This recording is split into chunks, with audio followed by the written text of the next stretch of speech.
What's up, everybody? How's it going? Welcome back. It's Tuesday. We're getting tactical. And we're doing something a little different today. Inky, what's up, girl? Inky's here. She's going to come cheerlead for us. Nope, she's gone. Just kidding. That was fast. But yeah, it's freaking like holiday times. Nobody is playing 40k right now.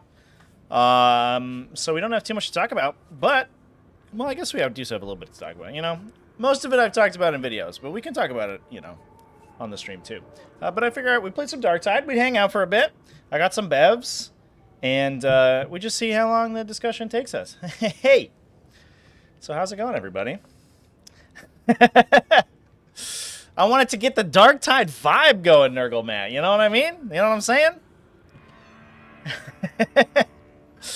Anyway, thanks for coming on and hanging out with me, everybody. I think it's going to be a little bit of a low-key week this week. Next week, I think we'll do something a little bit more structured. But today, we're just chilling. We're dark vibing right now. You know what I mean? All leaks about the new GT pack we don't have anything about. I don't have any new info about the GT pack specifically. I put everything I knew I put into my video that released like an hour ago or whatever. So go check that out. Inky, would you shut the fuck up for a sec? She's mad she's not on stream right now.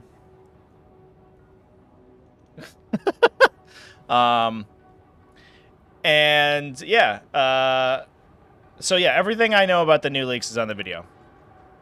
So that's what's up. We can talk a little bit about that. It was just posted on my Discord a second ago. Art of War just fired a team member over this whole chicanerous thing. Pretty wild. Don't know if I'll do a video about that. Maybe I'll do a short. That might be short material. Get some Inky hype in chat. Yeah, for sure. I can try to get her on if she wants to be quiet, but it's not a quiet time of day, I think. But yeah, it looks like this new season's going to be wild, everybody. Oh my god. These leaks are insane. I hope they're not correct, but they are pretty, pretty crazy. All right, everybody. So we're on Darktide today. I figure I'd leave it up to chat. I'm gonna run a poll in chat real quick. If I can remember which button to press. Here we go. Poll. Oh wait, I can. Oh, okay. Yeah, here we go. Which character should we rock today?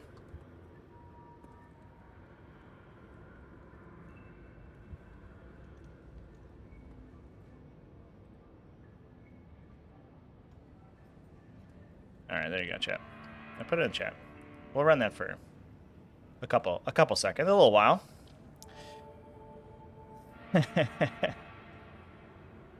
Might have been GW pressure on the firing. I agree for sure. Yeah, I think it was in part because you know, obviously there was some language used in the live stream that was in question. For those who don't know, I'm not going to promote the live stream because it was a real shit show, as they say, and I don't think it deserves any more attention than it needs to. But there was a live stream that went live yesterday. They were talking about the new leaks, and that's where a lot of the information that's going around the internet right now came from because it was mentioned in that live stream. It was with an Art of War member and a couple other members from different gaming teams. And as they were talking about factions that were getting nerfed significantly by the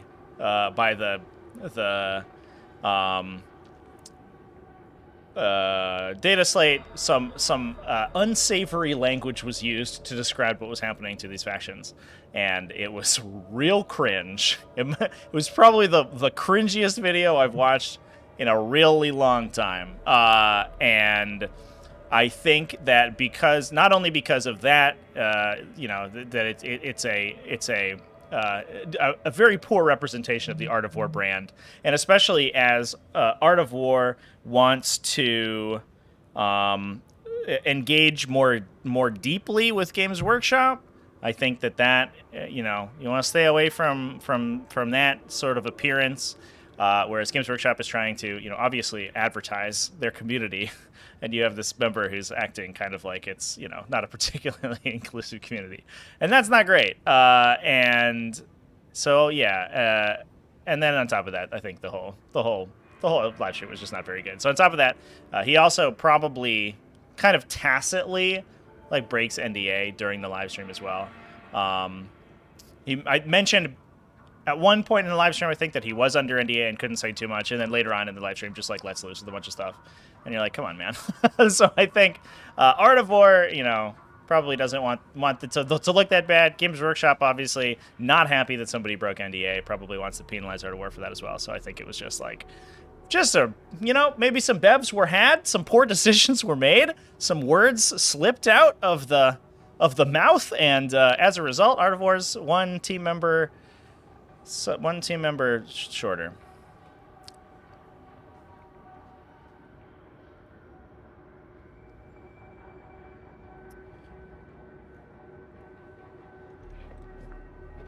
Anyway, chat. Let's see what the poll says. What? Are we tied on Knifey Zealot versus the Bolter Sharpshooter? Nobody wants Santa Claus to be on?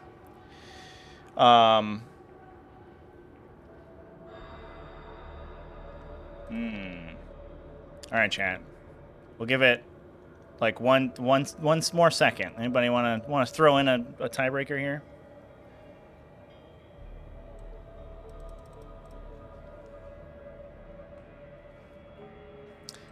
Yeah, the whole live stream was real bad.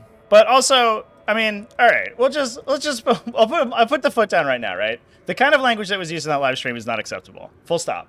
I don't care if you want to be like, oh, it's just a joke, whatever. He meant well. No.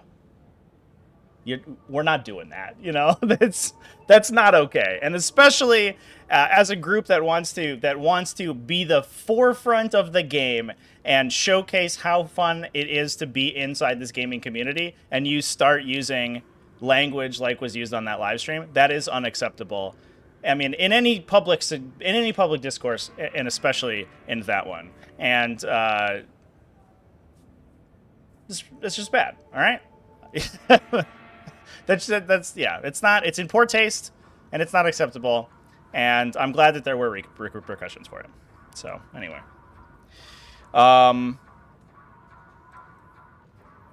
yeah, it was real cringe to sort of be on. All right, Knifey Zealot has won. Let's go, boys. Here's my Knifey Zealot. I should have given everybody a drip tour here. Here's my Psyker. My Sharpshooter has the worst drip, I think. He's just kind of banal, but my Zealot, I think, is like pretty sweet. So let's go. Yeah, it's no good. And I think especially because the 40k community has so much like work to do to kind of clean up its act. I think that we have to be especially vigilant about like sort of letting that stuff slide. I'm not saying that like I think people should have their lives ruined or whatever. Like I think that's an overreaction. But I do think that we have to put our foot down and be like, this isn't okay. You can't continue to use this. This isn't like 2008 or whatever where people are just saying whatever they want. This is a hobby that is oftentimes viewed as sort of a mature thing that adults do, and we have to act like mature adults when we do it. We can't just like shoot our mouths off like kids. Any hobbying done? I haven't done too much hobbying, for sure.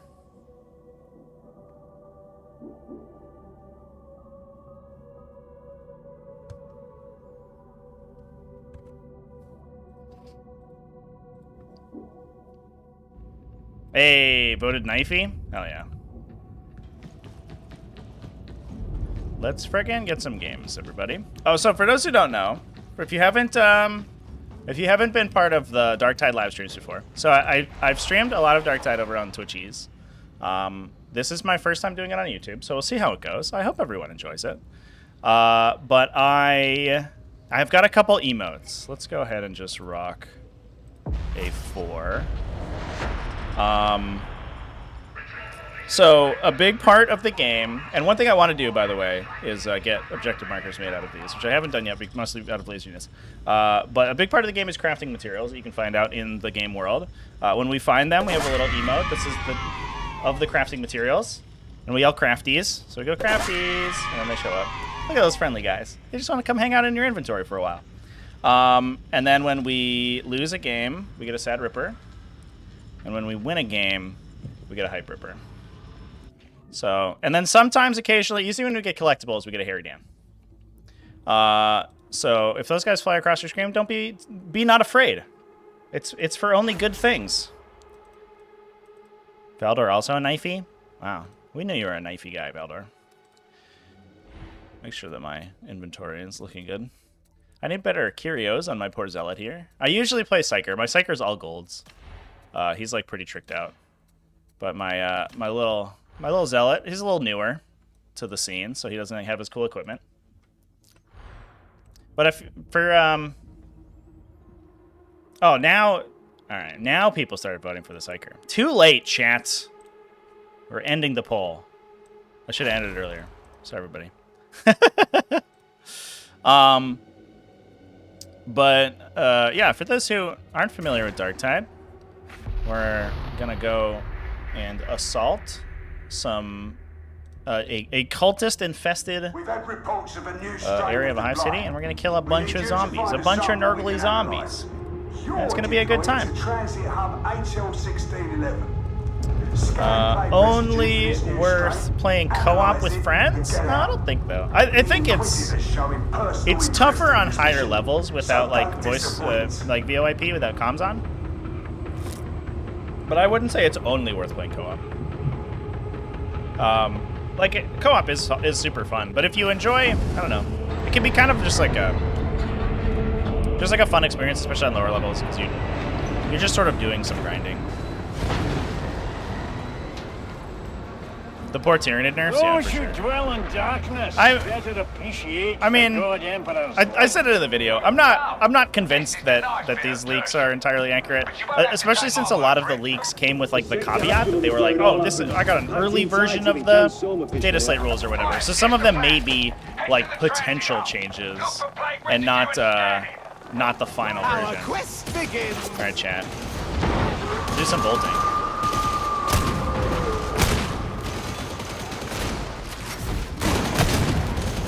Hey, what's up, buddy? Here they come. Oh no, I fell down. Hey guys. So I got a little knife. Knife has the highest attack rate in the game, so it's very good at just keeping people off balance. And it makes you very fast. So I'm doing a terrible job.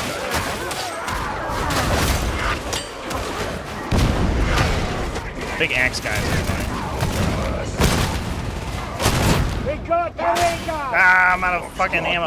Yeah. Bolter's only got 15 shots and it takes an age to reload, so we gotta... There we go.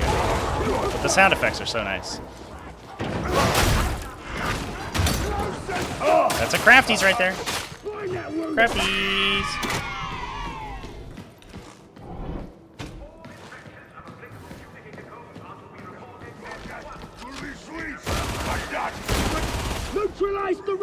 Yeah, so Tyranids were the best army in the game, but I think that, and this is probably a controversial opinion, and I'm sure, you know, I am a little biased, but I think that they were quickly not becoming so.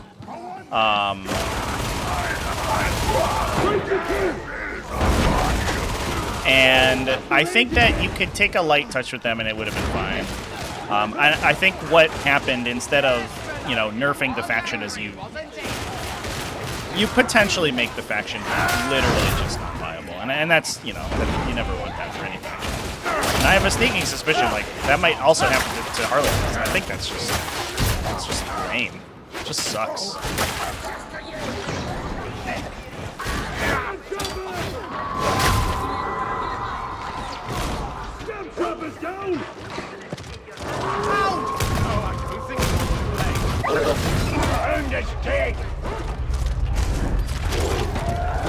Yeah, I mean, I think Arcs of Omen's going to be a big change too, right? Like, the entire, like, the entire game is going to change.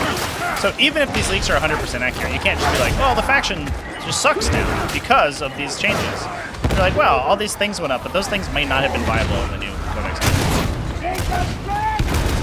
In the new GT format, excuse me. They are behind me. Get wrecked. That's the fishing I see, veteran. No, thank you. I don't want what you're selling.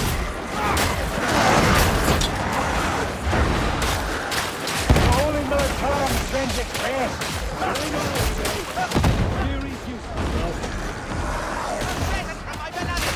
Taking so long to get the stupid bolter out of here. Woo! That was a good fight there, everybody. Yeah, the Harlequin nerfs. I think the Harlequin nerfs feel misconstrued. I think troops go to a 5+ invulnerable save. Like obviously the rumor is everything goes to a 5+ invulnerable save. I don't honestly believe it's going to make that change.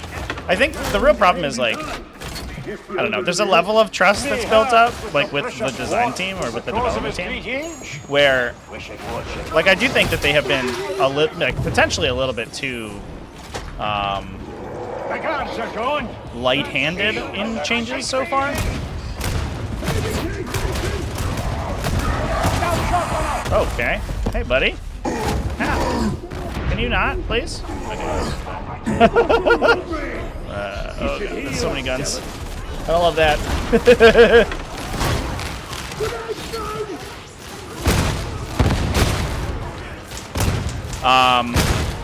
But I think that, like, we've been saying for the most part that I think they've been doing a pretty good job on data slates so far, and I think some of like the solutions they've come up, the problems in the metagame have been pretty smart. And if like this change is correct, like I don't know, it might just no longer be the case. Like it's so much. It's such a shakeup. Whereas like up until now they've taken such a light hand to things. It would be bizarre if they just threw that out. You see the heretics skulking about. Any idea when this comes out on Xbox? I don't have an idea, unfortunately. That is a real problem for the for this game, is that it's currently stuck on PC and Xbox Game Pass, but I think that's still You only want PC. to make something of it? Just got into Warhammer, chose Imperial Knights, Dark Angels as first 2 armies. So they competitively viable. Imperial Knights is extremely good, and I imagine Imperial Knights will remain extremely good. Dark Angels will probably be good, but only if the rumors are. Alright. Thought I blocked that guy, but I guess I didn't. Harlequins would go down win rate organically? Would they? Because they haven't, like, significantly decreased the win rate since, like, 8th edition. So I'm not entirely convinced that would happen. Oh, did I just trigger that Demon Nose? I think I did.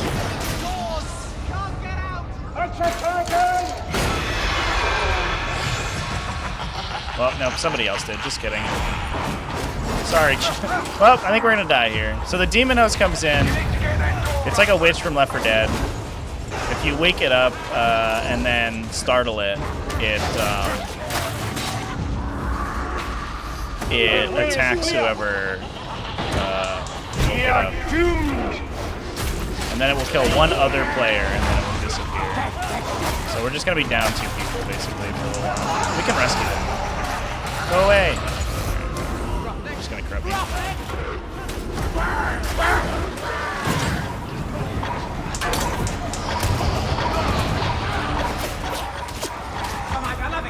Sleep by the God Emperor's side. Oh, fuck. God Emperor, Yeah. save your servant. Psyker had that, but he didn't. It's okay.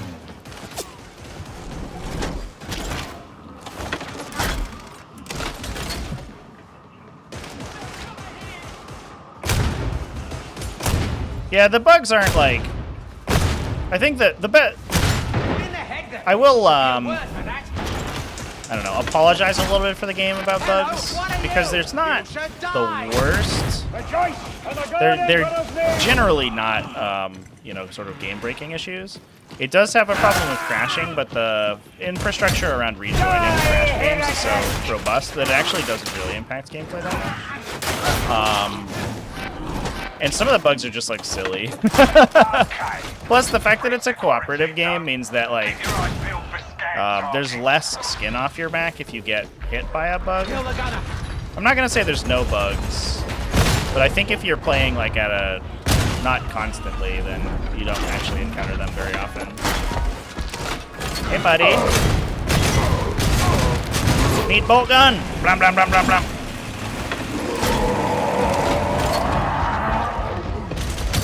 Oh my god. Ow.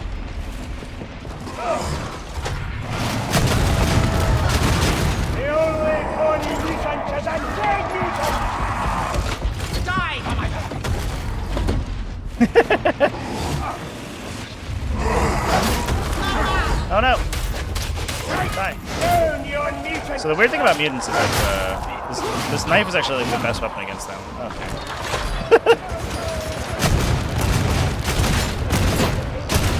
You've got a gun? Me too. Blam, blam, blam, blam, blam, blam, blam.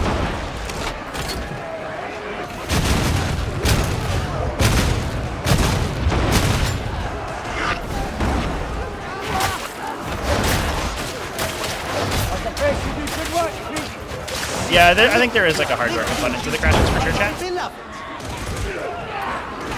My rig is pretty good. I don't think it's like, it's not top end or anything though. I get them dirt. We might get one today. Big on for my tree. But they also like it doesn't freeze, and you just restart within like 30 seconds and just jump back into where you left off. So it's actually like mostly fun. Oh my god, these fucking gunners. Kill the gunner. Damn it. Oh no. I'm gonna try some kaiju lists for Tyranids. I don't know. I think that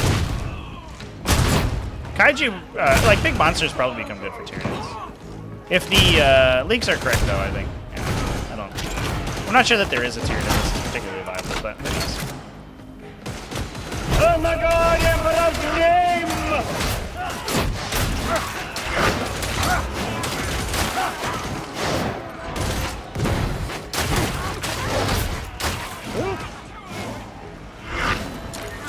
Where's our buddies?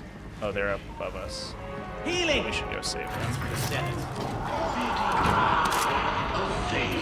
Heal up. Oh dear, a pox burster. Big thing for Quins are secondaries. Yeah, I would like to see a, a tone down of secondaries across the board. I think that secondaries sort of determine faction power right now, and if that doesn't get addressed, that's just how it's going to work continuously.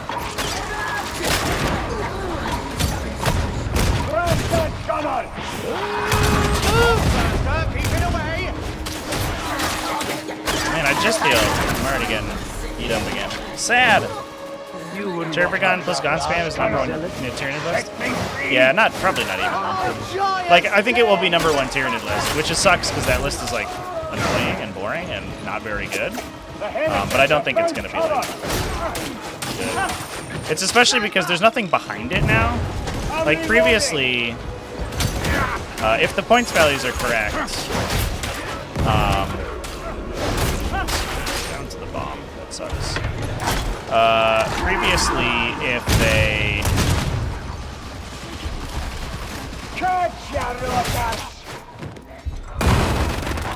Can I get this guy before that gunner shoots again? Please get up. Please get up. Fuck. Yo, he did it. And then So falls the cycle.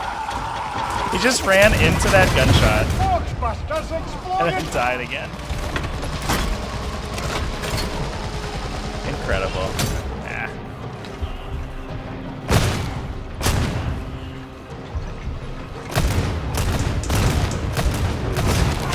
Die.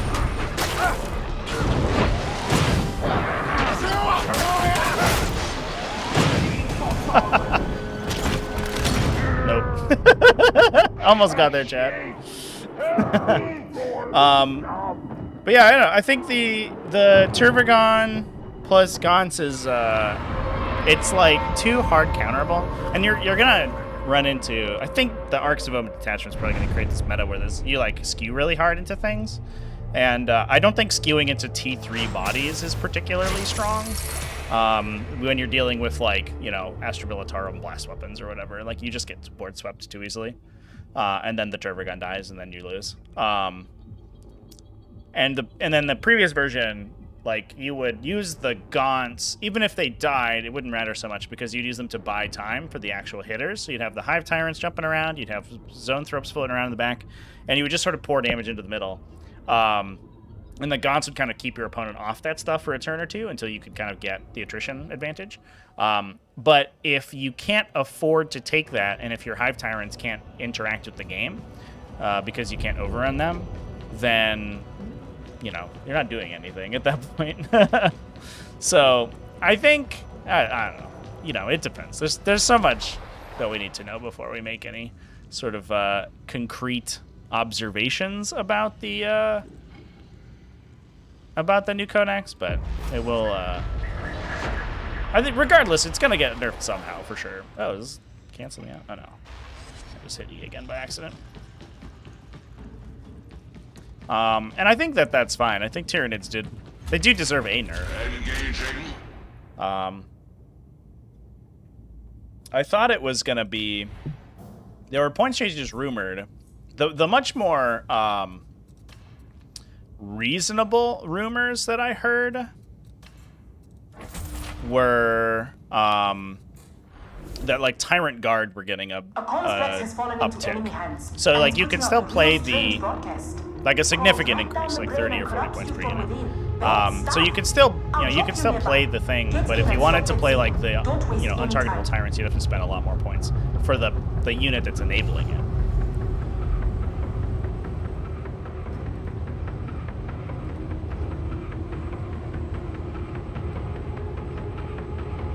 With AOC going away, I mean, yeah, I don't disagree with you, chat. They did have to nerf Tyranids. I agree with that. Tyranids are too strong. But, I think that... Oh. Hey. I'll stick with my rebreather. Thanks. We're in an ongoing game. Oh, it's early, though. We're right at the beginning.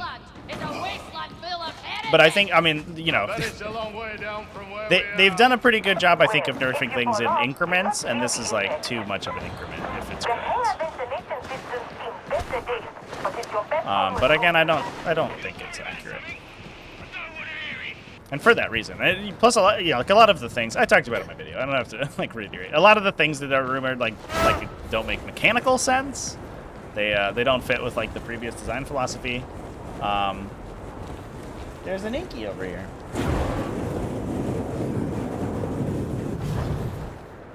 So yeah, I don't know. Don't know how OP Guard will be. Yeah, I think if a Guard don't see a change, they'll probably be like in the top 3 for sure. I think Guard's damage output is extreme. Which I don't think is particularly bad. But if there's nothing else really contending, I mean, we can be. Good job, Zealot. You nailed it. We can be up on like Space Marines all we want. But, like a Space Marine without armor protect is not going to survive that guard deadline. Let me tell you. He's gonna get shot. Yeah, maybe Salamanders would be okay because you can't like Hazard King combo them, but it's interesting that some of the his version is just destroying our team. It's interesting that some of the rumors that we got were talked about changes to the Astra Militarum Codex.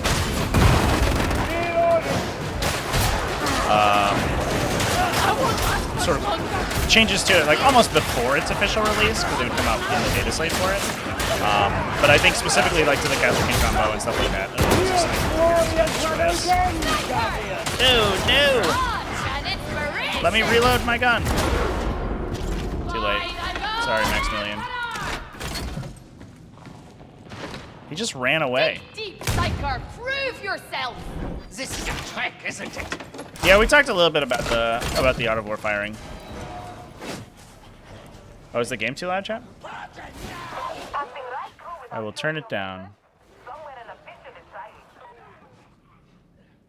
In the distance, 1,000 souls screaming. The war does not go well. And I minimized my chat window. Nailed it. Feel like I have an aimbot.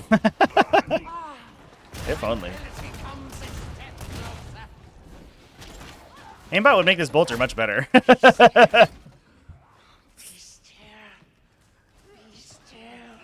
Is that audio better, chat?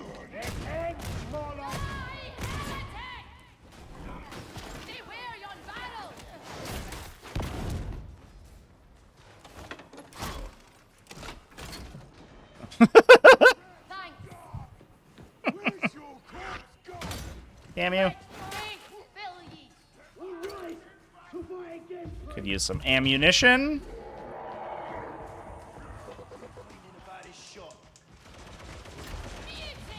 Oh!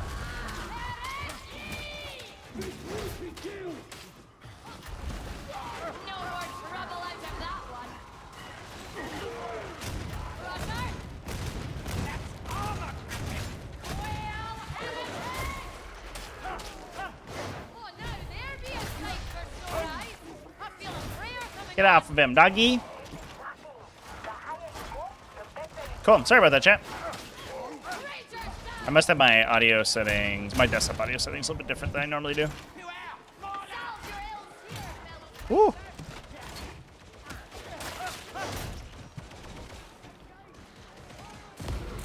Oh, God. Oh, dear, team. Helping me? Did you lose a bet?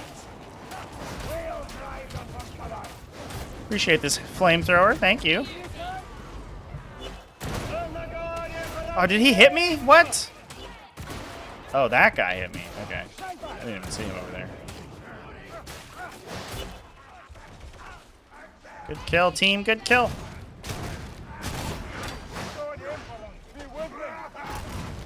Oh, no! One guy up there. Pew! Just tagged me. Unfortunate.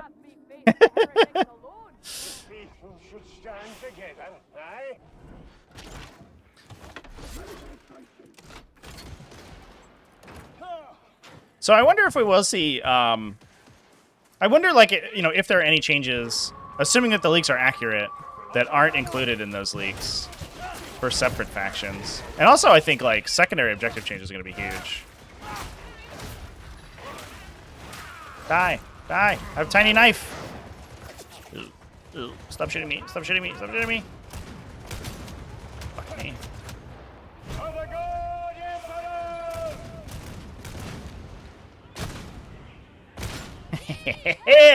Bolt gun!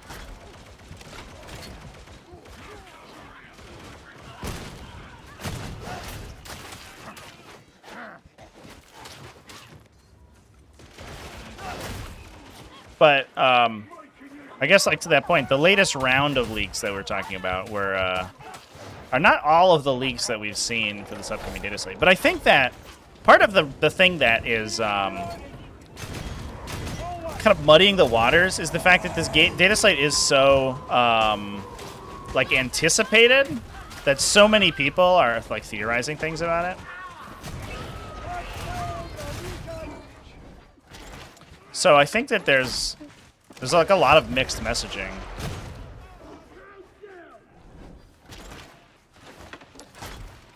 Yeah. Well, I mean, because of traveling players, nerfing Harlequins does nerf like every sub-faction.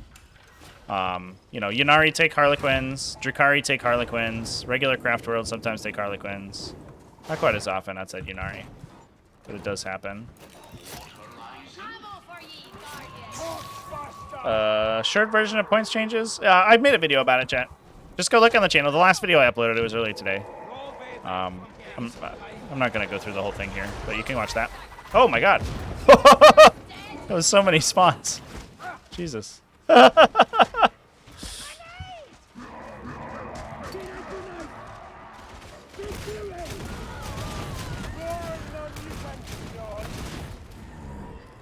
Oh, I just replenished my ammo. Now I'm not going to have any more.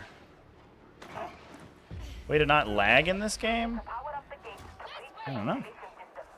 Reduce your graphic settings, for sure.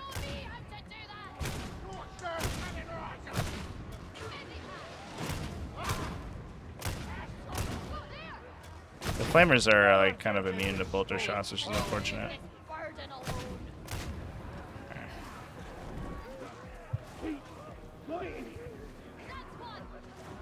Oh, we gotta go this way.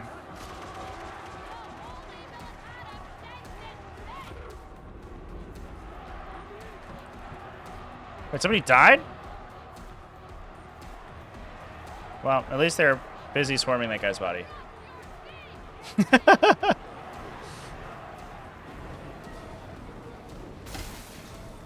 It's L. Ron Hubbard in chat? What?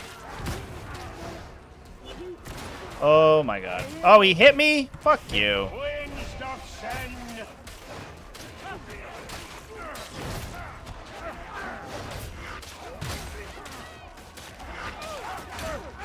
Who the fuck hit me? Oh, this guy's over here. Ah!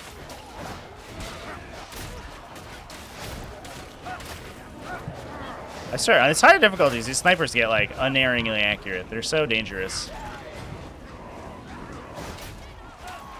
Nice. Good stuff. Cool. But are there any...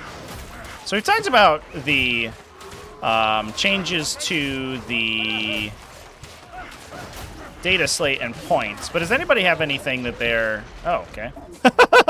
That they're excited for the... Really?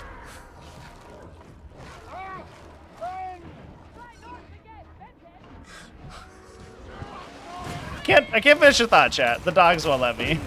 Oh my god.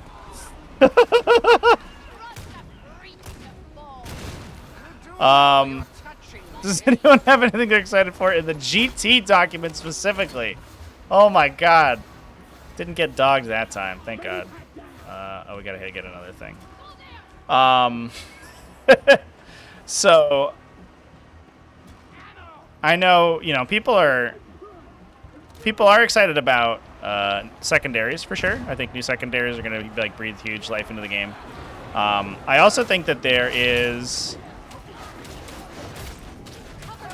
something to be said for the missions currently. I think the missions are a little bit like, you know, kind of basic. And part of that's because I think the first session of GT was so bad. And it was kind of unfortunate because the best missions in that GT were the 5 objective missions. And that was largely because of the secondary objectives that sort of made you want to play those 5 objective missions. It made them like high scoring, really dynamic, where you're trading units against each other. And the newer ones, because they lost that and they just have bottom round 5 scoring, I think are like, while having 5 objective missions is superior, I think, to the like super complicated ones. They're a little bit, they get a little bit boring if you're not incentivized to move out. You just shoot your opponent off the middle objective and then hold for another turn. Yeah. How are people feeling about the Arcs of Omen detachments, by the way? Alright, I'm just gonna jump. Sorry, team. We fighting a Plogren? Hey, buddy. Ah! Please don't ledge me. Ah. Alright, let's fight. Imagine if bolt guns were this good in the tabletop game. Space Marines would be even more broken than they already are.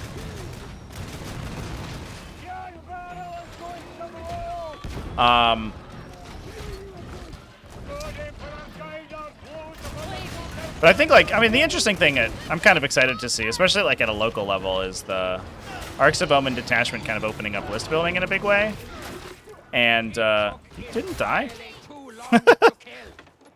And I think people are gonna like make some really fun and interesting lists. I think opening up list building like that's gonna be kind of cool.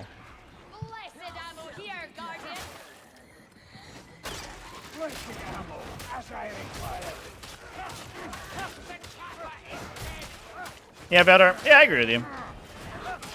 There's not really like a good reason to run to like have the design of the game be in detachments. Maybe we're getting like a little bit of a look at what 10th has in store for us. Like maybe we do have sort of no detachment. Oh, sorry, team. No detachments anymore. I definitely stopped shooting at that guy because I wasn't gonna get him. Oh, fuck. Oh, that's so many guys with guns, and I'm stuck. Oh, no, I'm stuck.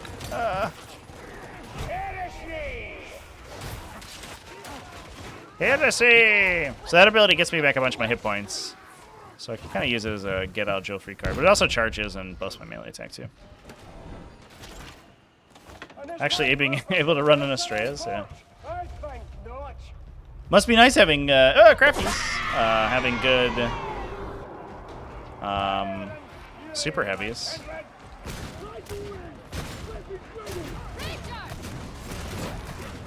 Is it another Plague Ogre for real? What are you doing? You're not on our team. Ah!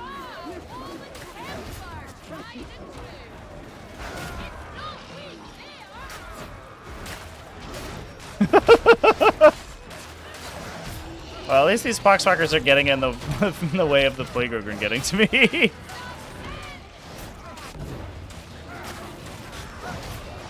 Yeah. I always, every time I'm Battlescribe building a list, I always like make it in one detachment, and then I'm like, I think I have the right Force Orc slots, which has gotten me into trouble in the past. I've definitely like played lists where it's actually illegal. I don't know.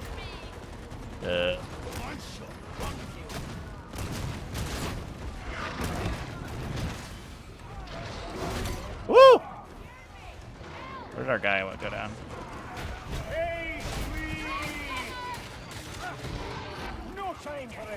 Oh, that guy's fucking shooting at me through the floor. God damn it. Yeah, that's me dead.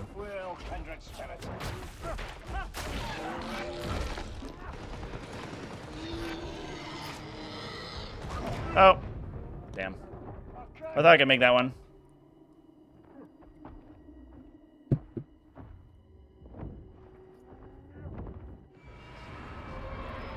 That is, unfortunately, probably one of the toughest stairwells in the game to run up. It's a little borked because some of the enemies can shoot you from the upper levels without you being able to see them, which is unfortunate.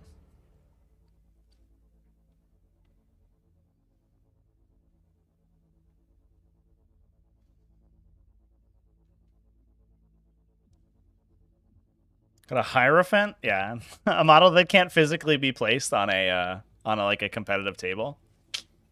Greatest super heavy ever. You can't put things between its legs, so the fact that it has like such long legs doesn't do anything. Good stuff.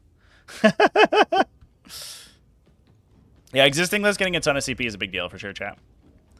I know there's a lot of like sort of spearhead lists that are gonna be just rocking like, you know, 3-4 CP more than they were. Which is great for some factions that were like really hurting on the CP train.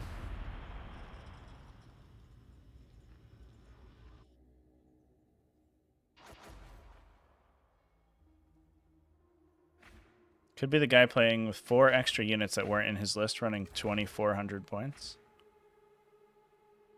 What is that? Did that happen? Valdor, you have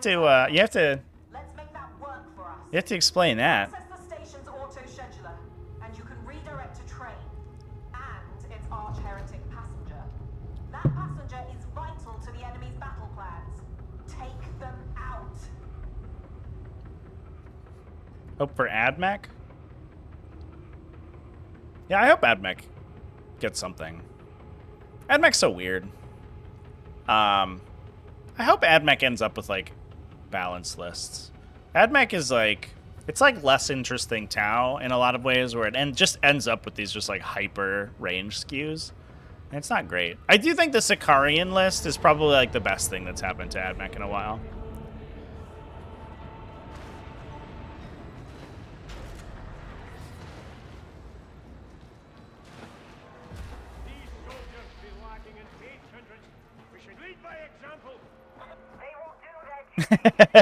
Yeah, Chad. It could allegedly be bad for Tyranids. We'll see. Who knows?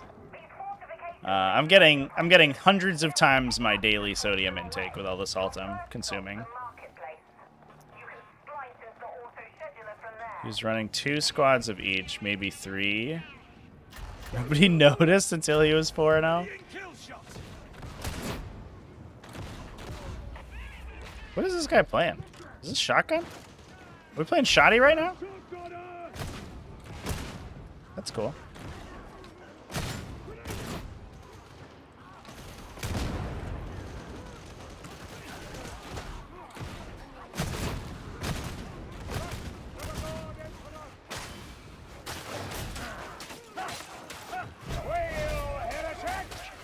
Well, Not pheasant, quail! Joe's not as bad at getting hit as I am. Or at dodging hits. Mechanized AdMech? That was how you played them in 8th edition. It was all Styges, so you could pregame move the boats. It's still probably fine with the pregame move. It's just that like the Styges faction benefits are kind of whatever. Where are you going? Is he going for the guy at spawn? Oh, great. Well, there's no... Oh, we got him! Woo!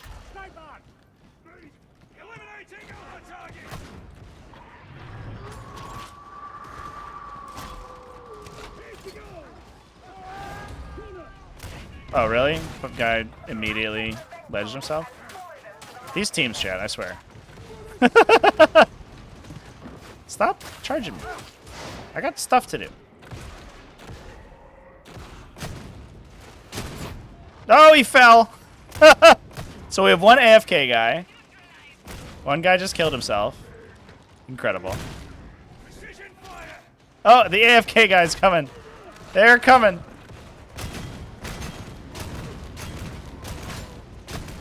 At least I've got my trusty bolt gun.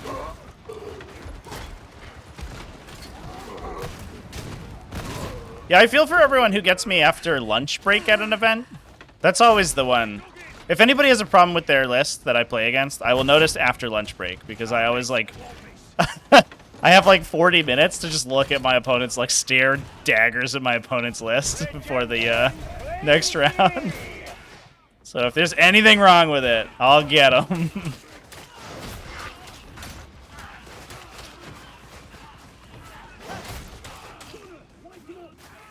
If they hit me at like round 3 of the day though, when I'm like, or like round 1 when I'm unpacking my army, they might get away with it. That could happen. Round 2 though, no way. There's no way.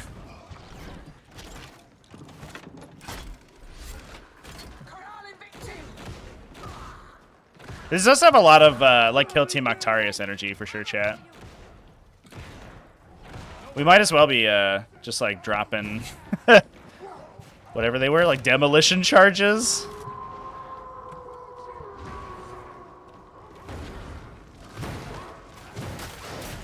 This isn't Twitch, but it is Tactical Tuesday, and we're tactical on Darktide today. Mostly because I don't have any Warhammer to talk about for Tactical Tuesday. So we're playing Darktide. Let's go. Make it so vehicles can charge? Well, they can.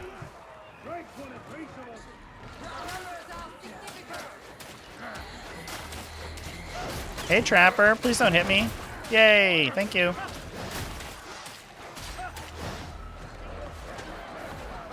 right, I'm going around the side.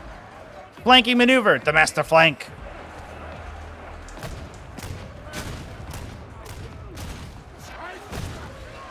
Do you mind? Young man, can you stop flaming me?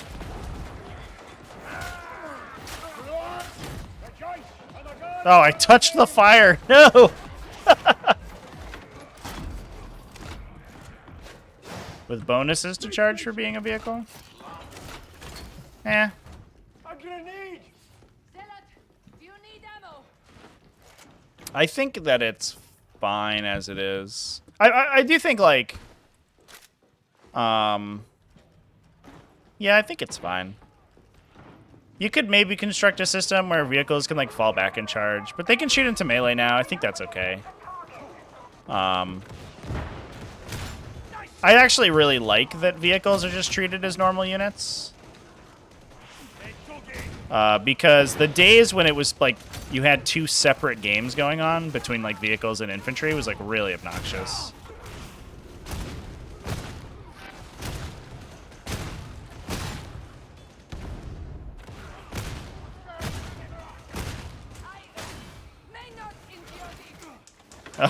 Stupid bot.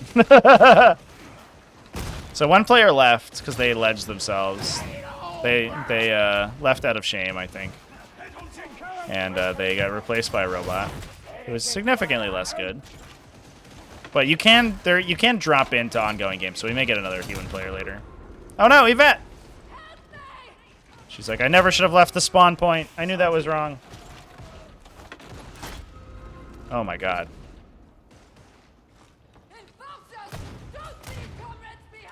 How do we get over there? How do I... Can I get you from here? Oh, I can! Get back. I acknowledge your aid. Thank you. Oh, yeah. Cheese in the map geometry. Let's go.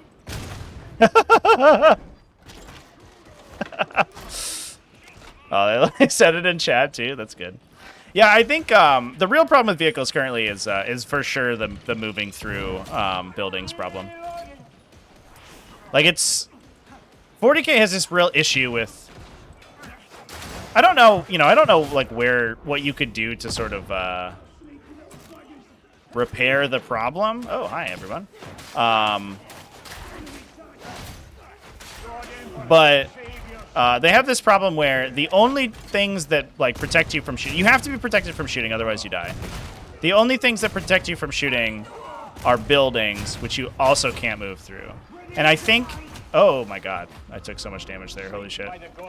I think that 9th edition gave us the tools to repair that problem by creating terrain that not only doesn't block movement, but also doesn't block line of sight. Oh, Yvette's back.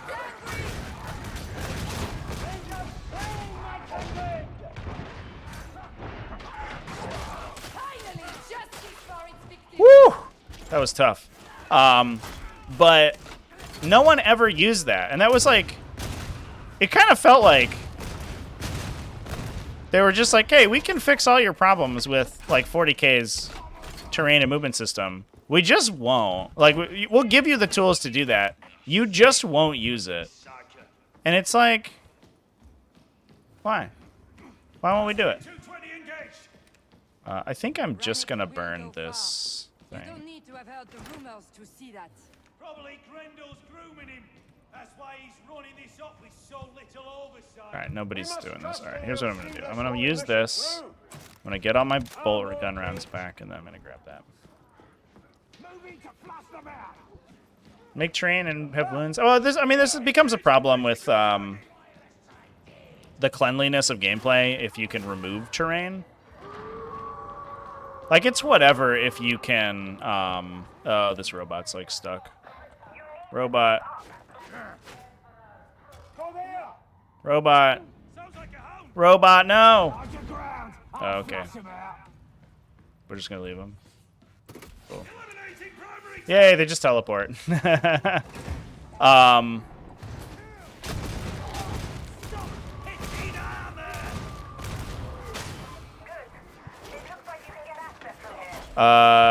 But yeah, like, removing terrain during gameplay, especially when there's models, like, in or adjacent to it, is just kind of a nightmare.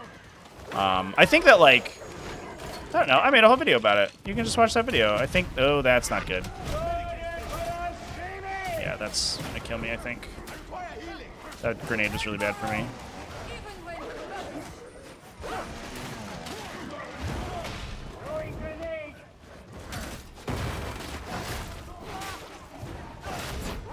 Oh! We made it? God, this bomber. Please don't.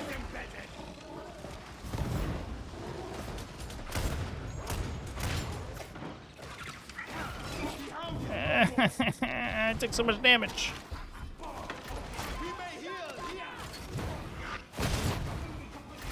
Yeah, the problem with house rolling terrain is that you can't do it for organized play well. Like, I'm kind of, as a rule... The Psyker just died? Oh my god, dude. I'm, as a rule, like, sort of not for any rule that isn't, like, sort of gonna be just universally adopted. And part of that's, like, my personal experience, because, you know, a lot of my interaction with the game is, going to different LGSs to play and, like, playing with different communities. And if I don't know what the rules that I'm playing with are when I'm there and I get caught out by something stupid, like, I'm gonna be so salty.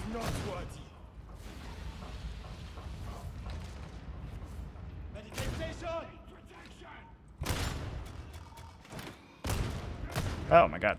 There you go. Oh, alright. Let's heal.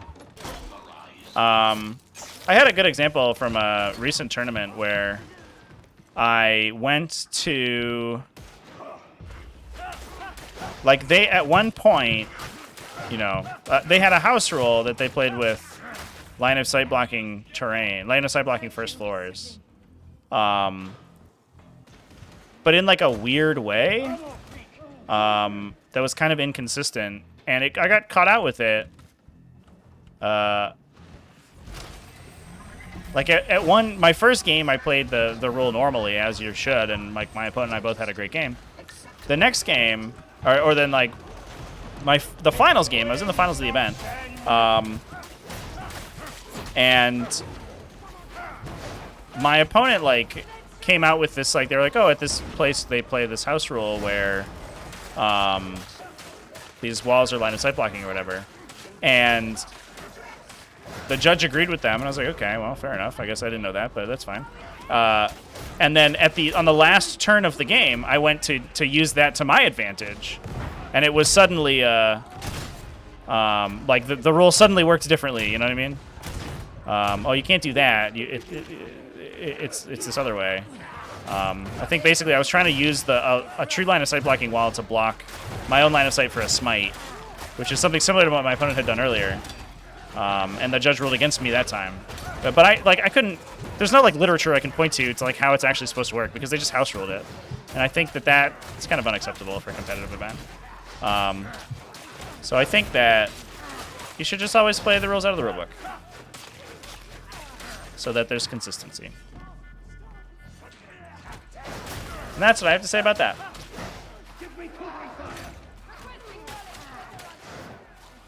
I think it's different, like, if you're not playing in a competitive way and you're playing, like, casually.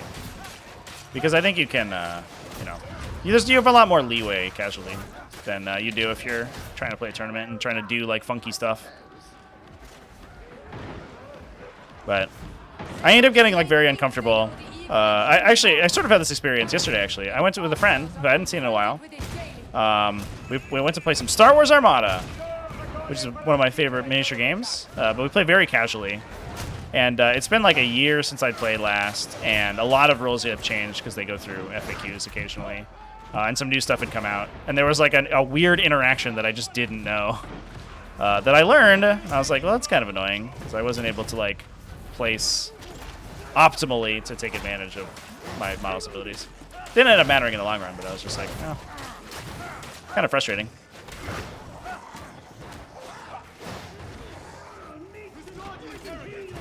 Was a packet sent out before the event? No.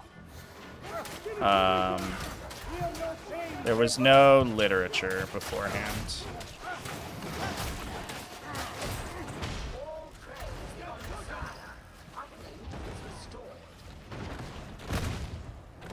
Yeah, like I said, Chad, I think if you're playing casually, I think you're like good to go on house rules for sure. Like, do anything that makes the game more interesting and fun, for sure do. But I think if you're traveling to like play in an organized fashion, I think that sticking to the rulebook makes more sense. But the heart of that discussion, she blocks sometimes, is when they hit me. There, like that. The heart of the discussion is, oh, hi, about the ruin rules. And I think, okay, ow, stop hitting me. Thank you.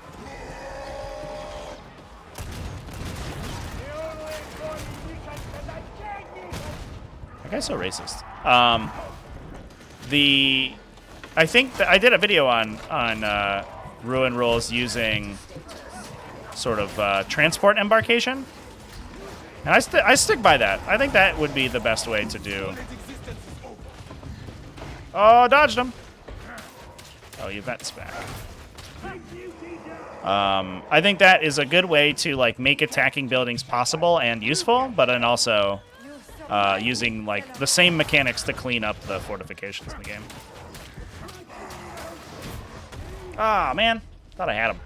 Whee! House roll your factions. You always come on top. Yeah, there you go. That is spirit of the game for sure. We're forging a narrative where I'm the best and I always win.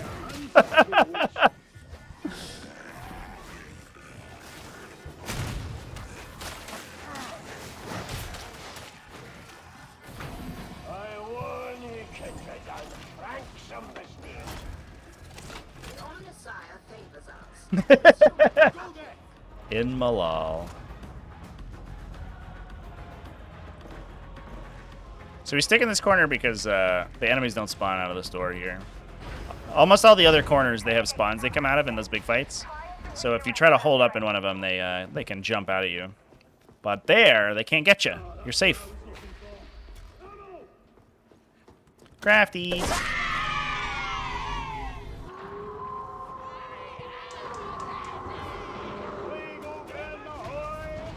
So,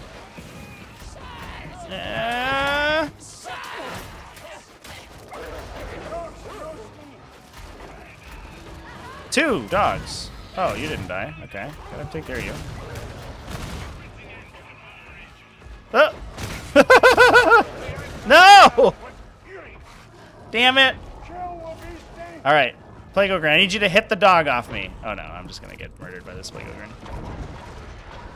The first person ever in the world to get killed by a Plague Ogre. Please don't kill me. Okay. Did my whole team leave me? Oh my god, they did. Incredible.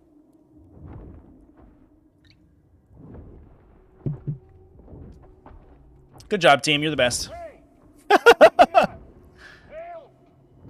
A truly flawless team. Good stuff. Don't ye dare leave me here.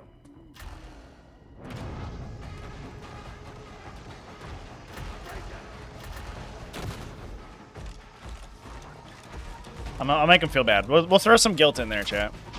But this is okay. We get to we can chill out and talk about stuff while they res me, or they just get killed by a Plague Ogre because the guy's running a very nice looking, but ultimately probably mostly useless shotgun. Get him! Get him! Shotty him!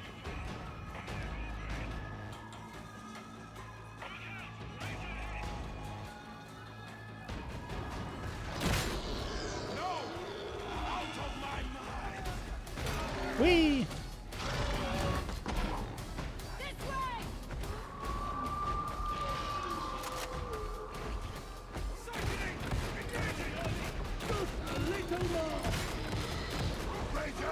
Oh man! I'm just gonna die here. These guys aren't gonna get me. Can't wait to not have the bots always be in prison uniforms. I can't wait to have an Ogryn as a bot. How come they never spawn Ogryn? It's like 100% because the team knows that they would get like stuck in awkward places and not be able to progress. Oh, he got it with the power sword. Power sword's so strong. What were we talking about? Building rules? I don't think that's going to happen in Arcs of Omen, but I would like it to happen. But what else do we want on Arcs of Omen, chat? I want like a whole... They mentioned primary objective scoring changing. I want like a whole paradigm shift. I just want to go back to like 8th edition ITC. Like post CZ initiative removal, 8th edition ITC. Give me that. That was like the best format 40k's ever had. I say with my rose-colored glasses.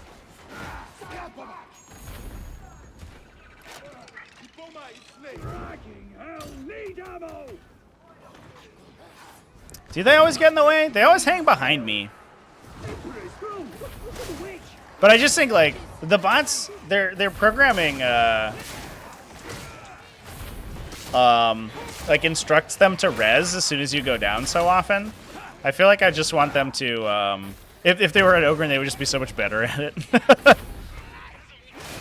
But as soon as you get an Ogryn bot at a high level though, they would just die immediately. It wouldn't be very good. I think Ogryn you have to play so weird at high level in order to survive. High level is just too many gunners, and the Ogryn just like run into them and get killed. Cool combat dive right there.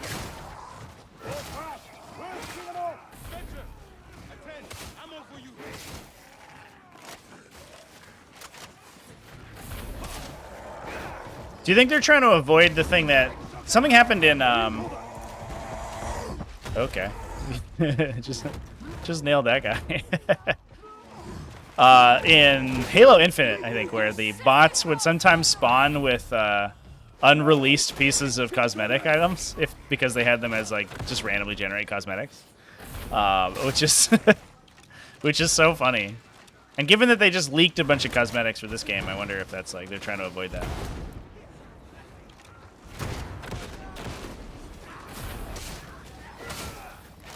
Can't fight without ammo!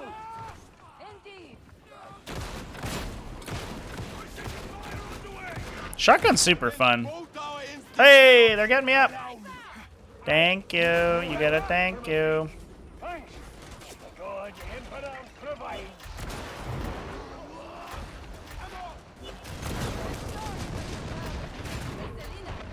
She is Jesus, that guy took a long time to kill. Some of our associates would surely benefit from seeing Jade celebrating his success.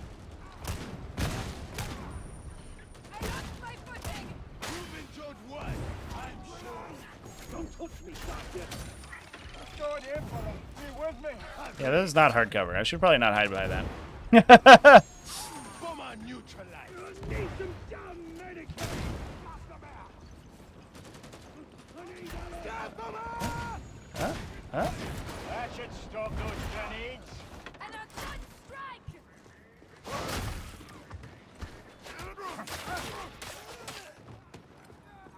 Why am I going back up here? That's not the way you go. Just aggro this random dude who's gonna chase me now.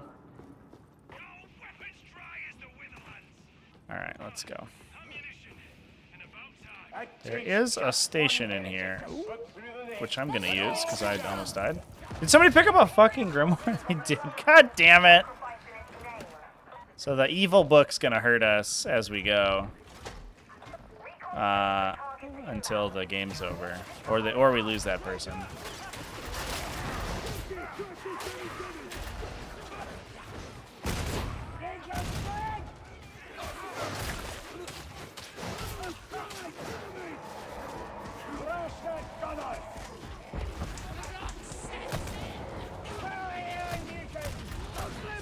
Oh, they're shooting me so hard. Ow. Oh my god. Oh! Just walked in front of my bullet. That's funny. Got him. Where are you going?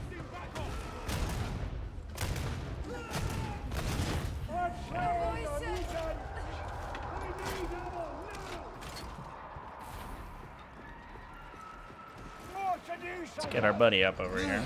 Oh, there's a gunner up there. I see him.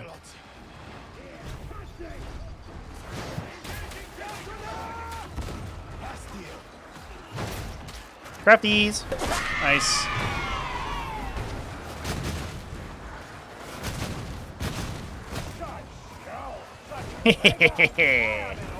Bloom. Tempest in competitive format?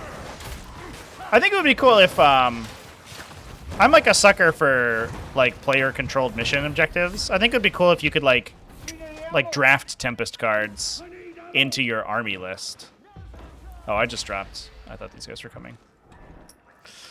That's how I like a lot of really. Some of my favorite mission systems in games use that style. Hello. That was rude. Oh, just throw me at the guys with guns? Jesus.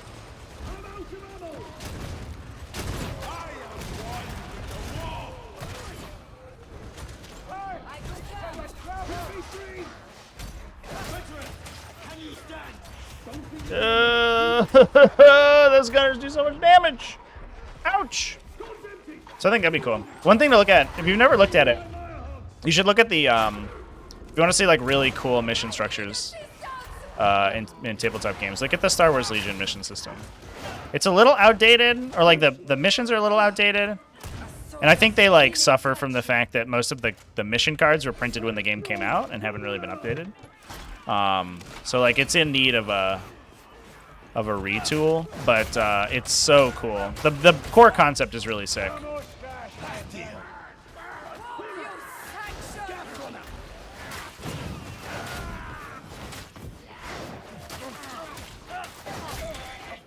Mission neutralized. Yeah, so it's basically like in your list, you include like a deck of not only objectives, but also like, oh, okay. Not only objectives, but also like battlefield conditions. So I think we die here. This looks not great. We're already down 2 people. Yeah. Oops. But also like your deployment zones and your some like additional benefits like battlefield effects, and you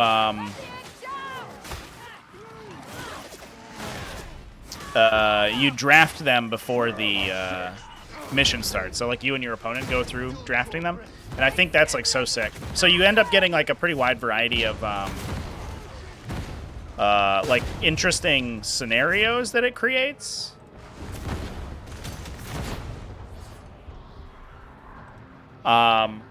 Because it also includes like, you know, it can be like nighttime or it can be like foggy or whatever.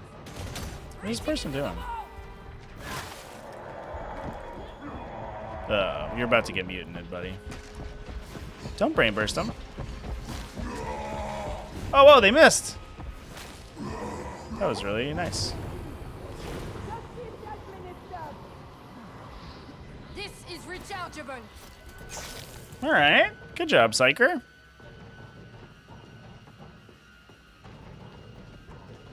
That guy's just a torso. Knocked his arms and head off. Incredible. The one thing I think that Legion doesn't do, that I think, ooh, lucky brain burst killed the Mauler. I think would be cool is that you don't like mix both players' objectives. You only use one, and I think that is like kind of problematic. But I think it sort of feels like it's a it's a good first draft of a system. It does kind of feel like Legion is a little, I think, like before its time. Or I guess rushed, I guess. It feels like the system isn't perfectly there. Really? You're gonna hit him with the thing? Not take your sword out, my guy? Wild. This is a good example of Psyker gameplay. The Psyker's doing great.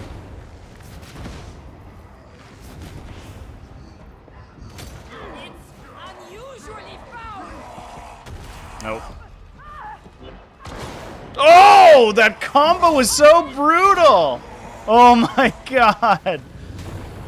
The mutant threw them into the sniper that shot them. That's disgusting. Oh, that might be it. Yeah.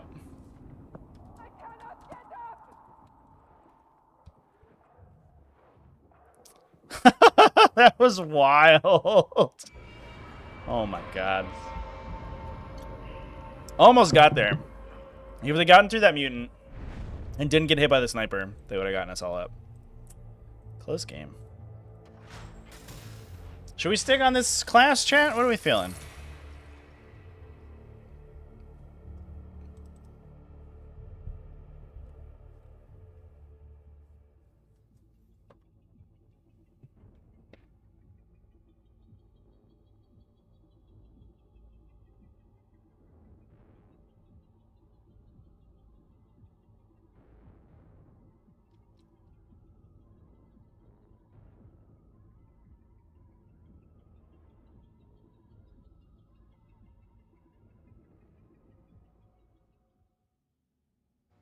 Want to do veteran?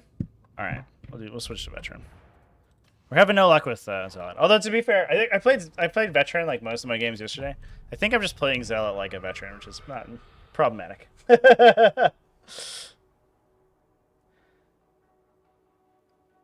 Each of the classes should be played as their own, which is what they are. Let's load in our friend veteran over here.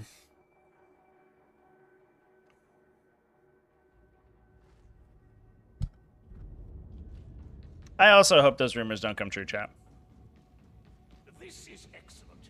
I'm already kind of like I don't know. I'm feeling kind of burnt on NIDS right now.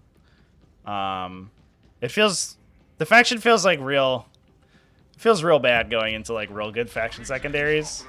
It just seems like there's a couple of matchups that you just lose automatically. Like it's kind of impossible.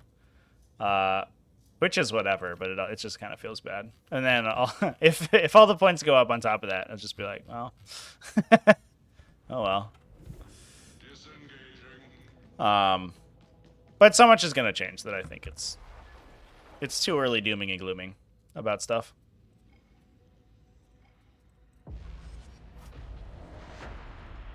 So this veteran build, we're all about buffing bolt gun right now. So I have a bunch of, because it's so slow to reload, I have like a ton of reload buffs. Oh no, I got into a lobby with one other player. We're gonna have 2 bots. Blah. Sag.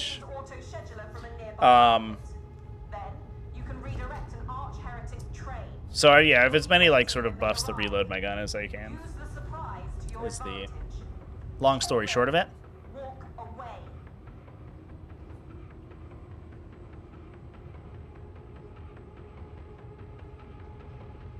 But I also hope, like, to be fair, I hope that the nerfs they talked about are like insane. Like, I hope that none of the nerfs that they discussed that were like rumored are true. Yeah, right? Like, there's so many people who are like, oh, I just got, like, Biovores were on backorder. I just bought them, and now they're going to be unplayable? Cool. That's fun. You're like, what the fuck?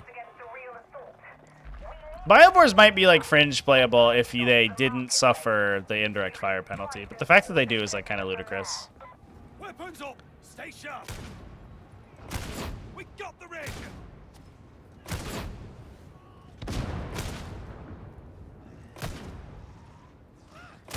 Dead Ranger!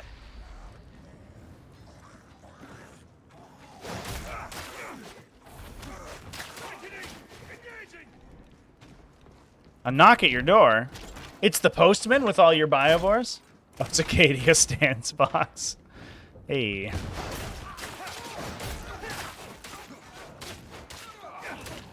Yeah, I don't, man.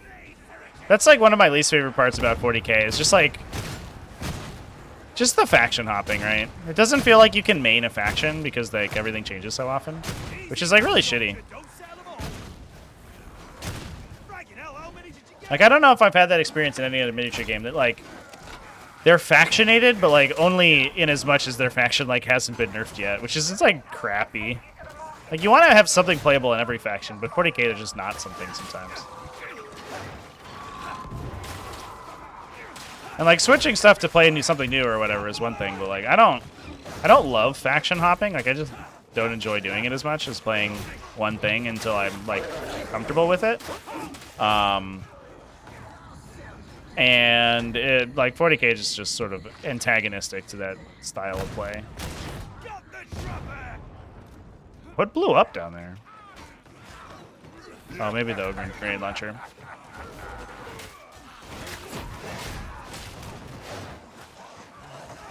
Sometimes there's craftables over here. What are they going to replace Armor of Contempt with? Space Marines, according to the rumor. Space Marines will get an ability that gives them objective locking. So they can lock objectives after they hold them for a round. Oh my god. And then also, like, the entire army goes down, like, hundreds of points. What do they replace it? Money! You get money instead.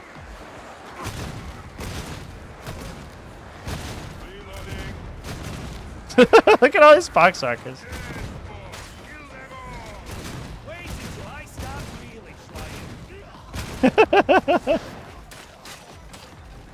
Babloom! Babloom!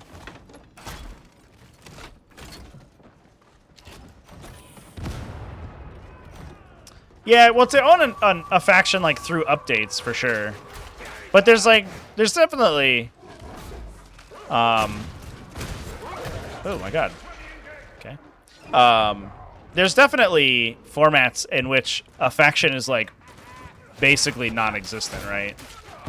Like, there's not really any reason to play it. Oh, okay. Bye. Nah. I stumbled.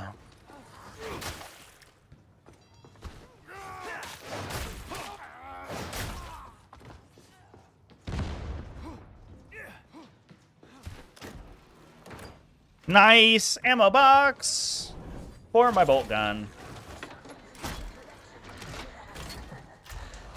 Yeah, they're over this way. Get the trapper. Get it. Goodbye.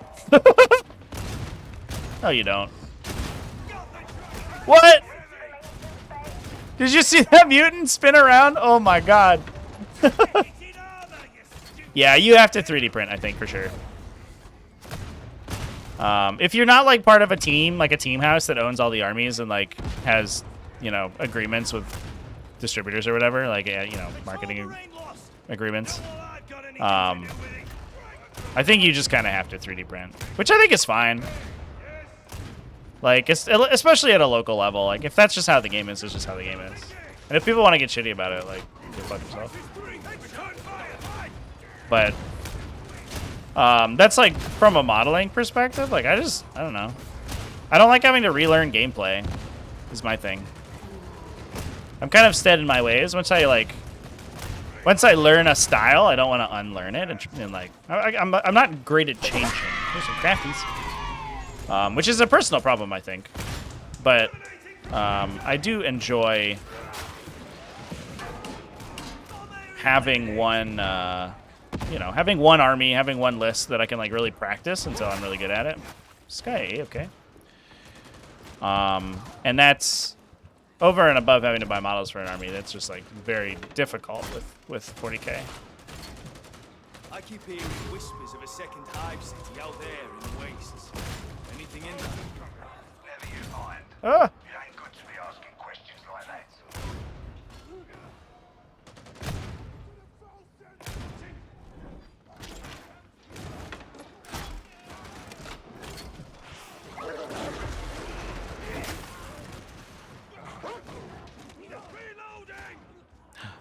Oh, grenades. I don't need those. Whoop.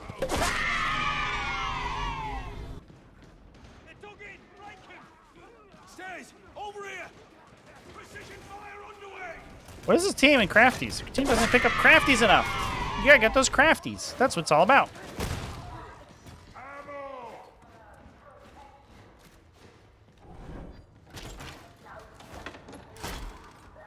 Associate 40k editions with presidential terms? 100%. Should you elect editions too?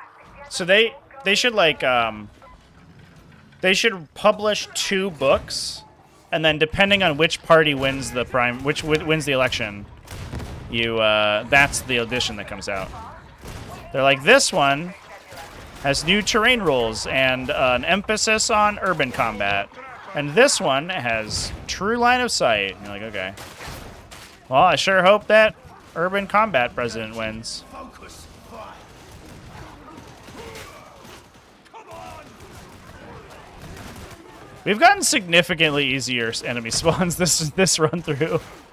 I think we got kind of unlucky those last couple.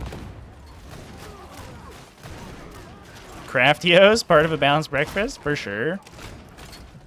There's a medical crate somebody should pick up. Lots of meds. Used it on that little wound. Oh, settle down. Wound was deeper than it looked, weren't it? This is how it's done.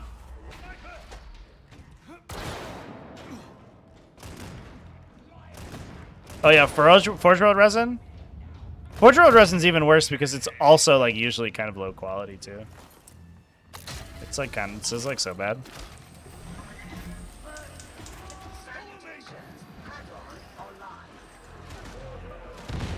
Did one of our teammates didn't fucking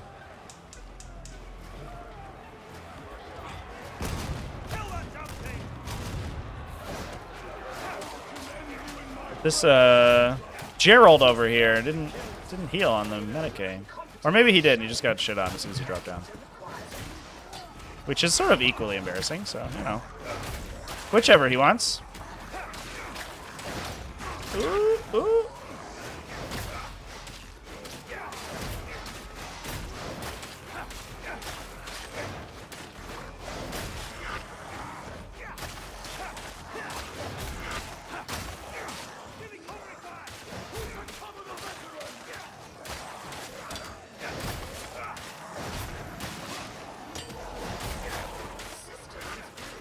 Ah!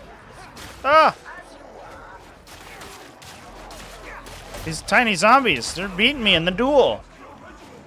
Potential thoughts on a Zone Mortalis style rules with Arts of Omen? That is what Arcs of Omen is, right? Oh my god! Oh my god! Oh my god! I went from 100 hit points to 0 immediately. Holy shit. That was brutal. Yeah, I made the mistake of buying like I bought like 3 Hyrule and 2 Demacarons like right at the tail end of Crusher Stampede. Oh, really? Great. Jesus Christ.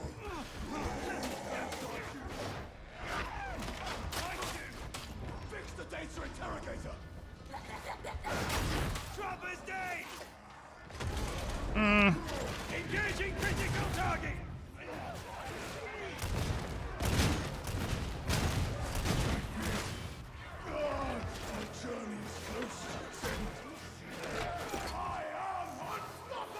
Healing for you here, soldier! This is weird. Got a little lag when I tried to do the minigame. We did it! Well, I think that part of the Arcs of Omen narrative that they talked about, right, is the fact that like the arcs themselves are like big space hulks, and that a lot of the rules within the books are going to be set on like engaging in space hulks. So it's going to be like a lot of close quarters combat stuff, which they've already kind of lent into with their kill team stuff.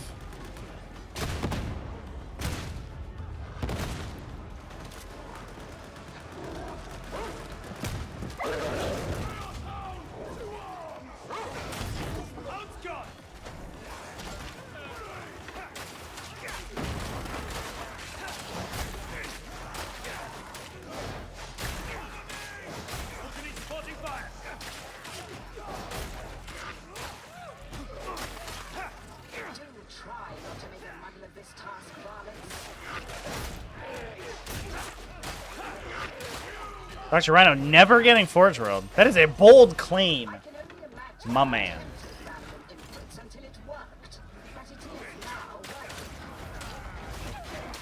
Yeah, hopefully they have good rules for like internal combat at 500 points. 500 points is a little funky, but I actually really like it as a format. I think we streamed a couple of 500 point like competitive games on the Twitch channel. And I think they were, actually I think they might have been on the YouTube channel. That was so long ago. That was before we started streaming on Switch more often. And I think they were some of the most exciting games that we've ever streamed. 500 points is like so fucking cool. It's just a little unbalanced, but I think you could like, you could build a format where it would be balanced and interesting, I think.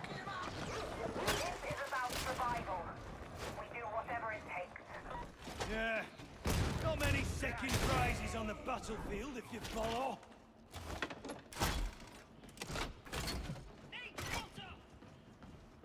How do you use the Custodes Christmas box to start an army? Trajan 3 bikes, 5 of 3 of the regular troops box. I think you, well,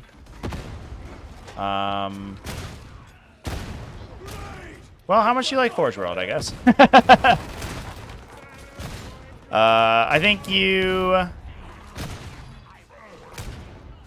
build out like 3 of the regular troops and then use them for characters, and you make like a Vexillus Praetor and another shield captain. And then you decide whether you want tanks or dreadnoughts. You could also expand into Virtus Praetors. Additional Virtus Praetors is fine, just because they're fast and have good guns. But generally speaking, you're going to play either relic contemptors or the Caladius.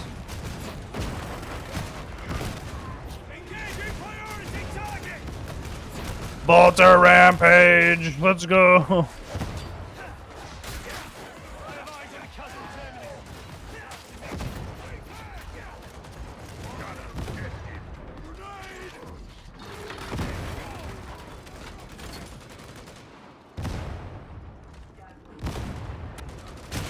I mean, that's what the they have that new the new terrain kit, right? That's like on a ship.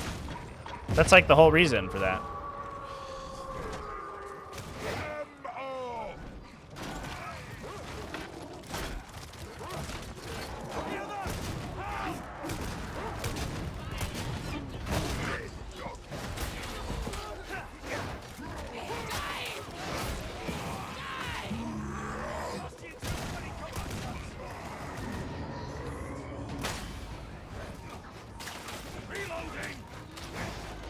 Is that Beast of Nurgle? I'll play Gogren again. This is our third Plague Ogren. Fourth Plague Ogren. Look at how much damage this does! The Sharpshooter Bolter is so dumb.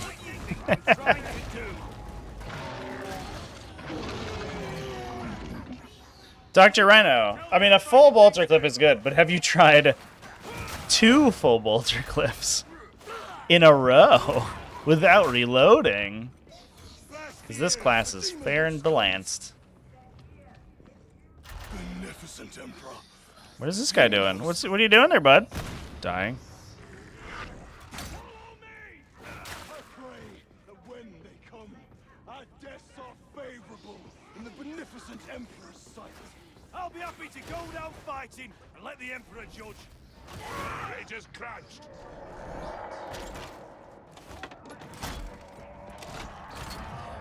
The Ogre just said the Rager is crunched. He crunched him.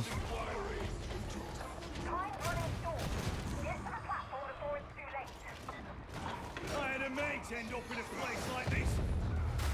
Didn't come back out again. Oh, look at that big crafty right there. I'm going. Actually. I need that. Alright, I'm gonna use this. Everyone else looks like left, so. Reloading. Cover me.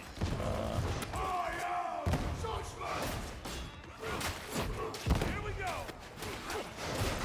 Oh!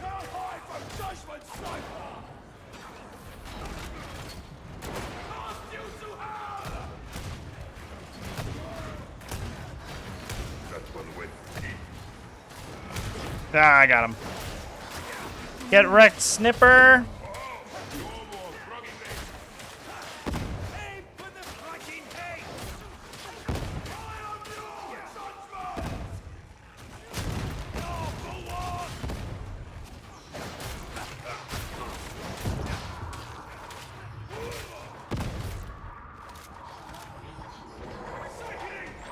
Oh my god, he let the Poxburster in? No! No fucking way, dude! Oh no.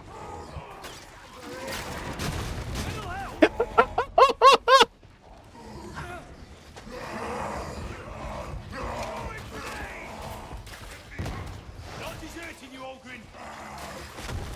What? There's 2?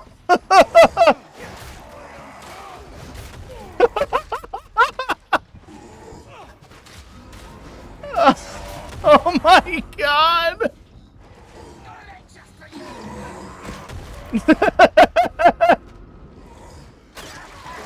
That's... Help me up.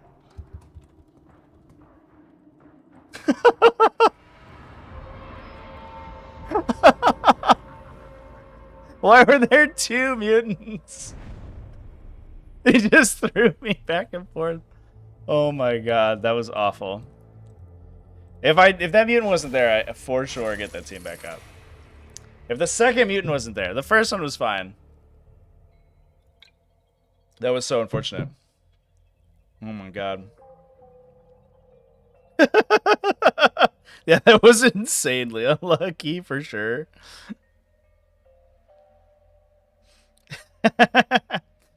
It was unfortunate that they opened the door just in time for the pox person to come in and and down the entire team. All three of them went down. What do you do about that? You just die.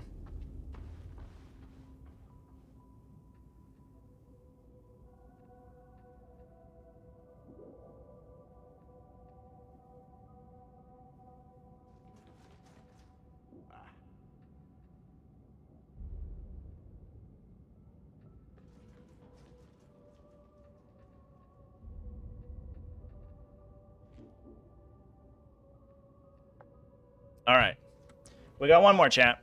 Let's get a W.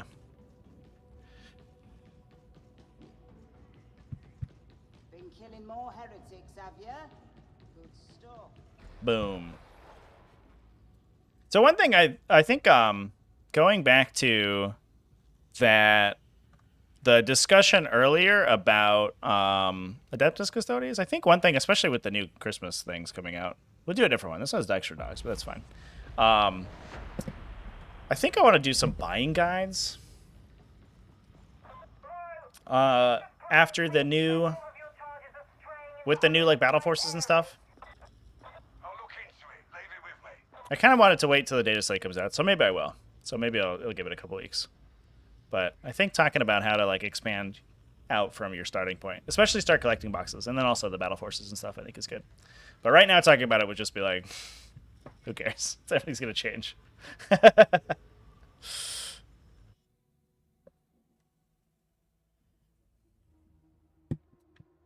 right, please give me a team with real people, not bots. That team last time, that was good. That was a really good team. They played well together, but the Boxers killing everyone was brutal.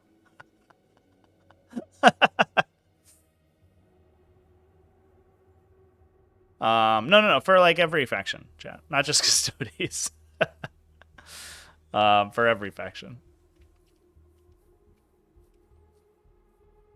Nobody? Nobody for this game? Sag. That's Sag. Alright, we'll hop out.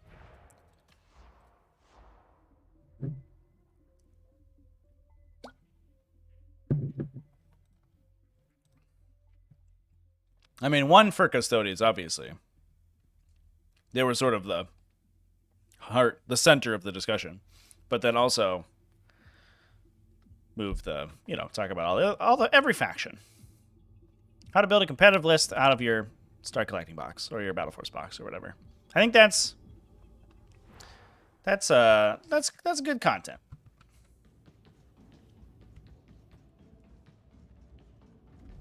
All right, I'm gonna hit the armory first, see if there's any delectable items that I want to buy. How may I assist? Oh no, this isn't updated yet. All right, let's go. But I'm gonna continue through the next week. All right, what was this guy? Linus Tech Toots. Fair enough. Not a fan of how Custodes have taken over as a big starter army. I mean, it's like you can see it coming a mile away though. Any army that's low model count and like survivable, people are just gonna be like, oh, okay, jump right on that. It was like Grey Knights back in the day, right? We'd be like, what? You want to play like some Terminators and several Strike Marines? It doesn't hurt also that the entire Grey Knights army is constructed out of like a single kit too. They're what Primaris should have been? Is this? Guy's ready. Witch McConnell? That's a good username. I like that.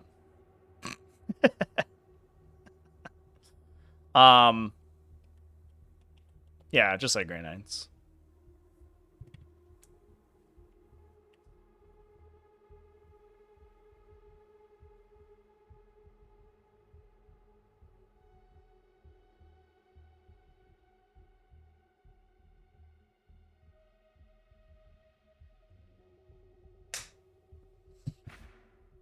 Come on, Utiop. Frickin' ready, my guy. Whatever. It'll go anyway. Yeah, I don't know. I think what Primaris should have been was a resculpt of the Space Marine line. Like, let's be honest. Just like Primaris shouldn't have even been. This should have just been like, these are Space Marines now, and you'd be like, okay. The whole Primaris arc is like so stupid. It's like, it's obnoxious because Space Marines are so iconic to the franchise that so much stuff continues to involve Space Marines, but the most recent like marketing, like OG Space Marines, but all the marketing is about Primaris Space Marines. Like, you watch like Ages of Death, which is super sick, right? It's about a tactical squad, classic old Marine boys, but there's not a single Primaris in it because there's like two separate universes, like pre-Primaris and post-Primaris, where everyone's either a Primaris Space Marine or everyone's a Firstborn Marine. It's just lame and dumb. I don't know how much longer this bridge will hold. All we can do is make the enemy pay in blood to access the auto-scheduler. 160 armor guns in a single walk run. There's one in the Yikes. Opens up. Stay sharp. Red gun up! Aye.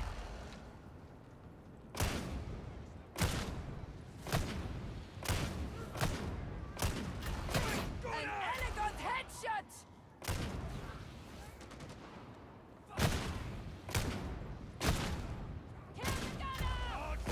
Missing with a bolter feels so bad. He only has 15 rounds in the clip, so you miss. It's like 7% of your total shots.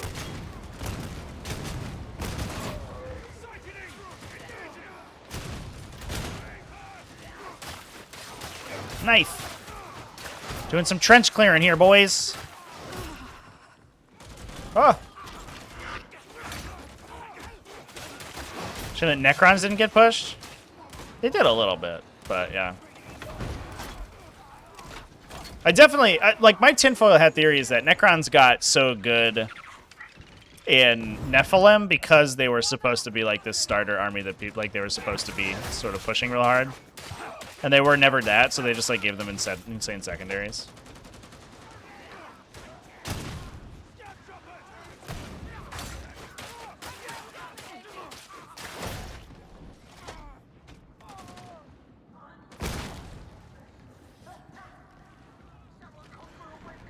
access the vent holes and follow them to the marketplace.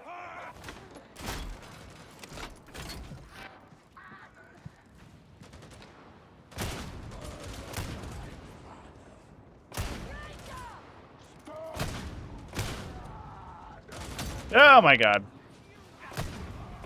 Region neutralized! Shotgunner. Eliminating Alpha target. They both cover.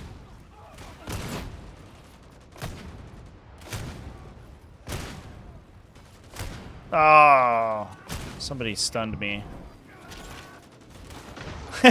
Yeah. Just line up in a nice line for me to shoot you.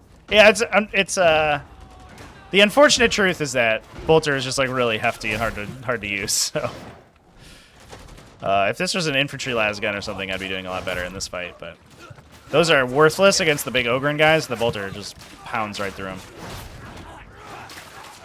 It's so funny the comparison between this gun in this game versus in the tabletop game, because this is like clearly the most powerful gun in this game and kills like anything trivially. Whereas in the tabletop game, it's just worthless. A regular bolt gun. What a laugh. What a lark. Dragging demon holes. Eyes on the demon holes. Grenade out.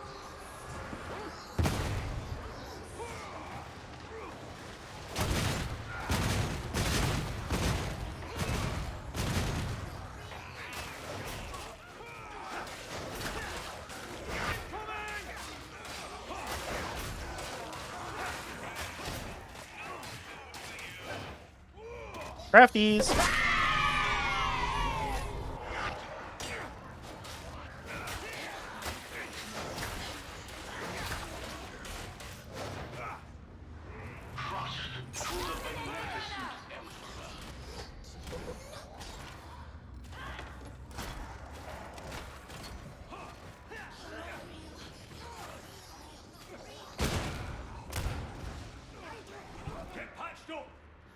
Emid Retrek, thank you for the super chat. Appreciate you.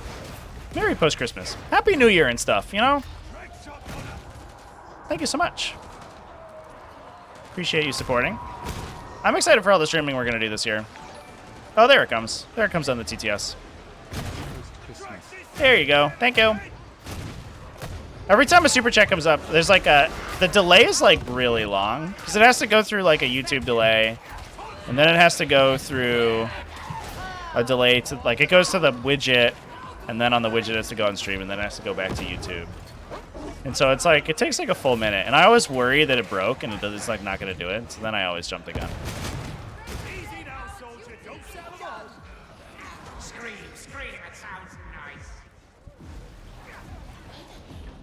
Emil. All right, fair enough.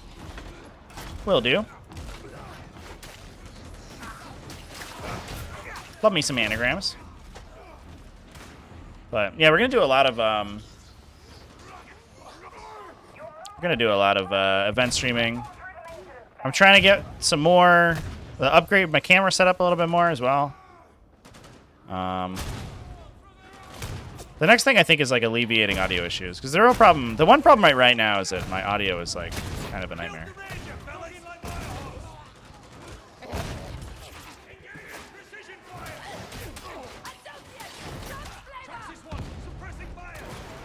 I'm so bad at audio, it's like awkward. And people have helped me out, but I just don't understand it. Like sometimes the microphone just stopped working, sometimes they sound weird. Oh. Where was that? Who shot me? Wait, hold up. What?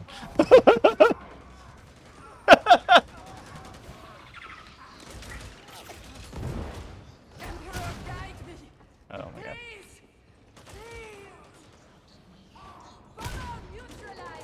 Get out of my head. I won't do it.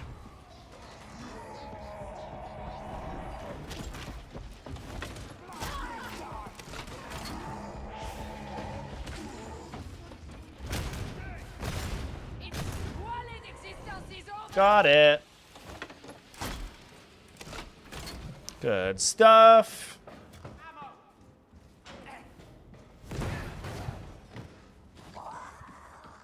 So hopefully next week we'll know a little bit more about these leaks and stuff.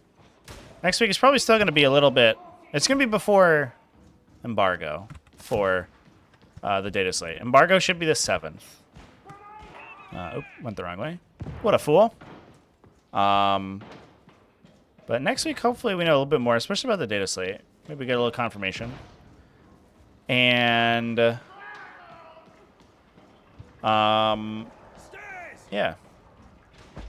I'd like to do a little bit of disco about it. Maybe a wish list for like stuff this new season. That'd be fun. I think that's what we'll do at the next Tactical Tuesday. And in the meantime, I'm gonna keep talking about Astra Militarum for a while. Favorite and least favorite armies to play? With or against? With, it's... That's weird.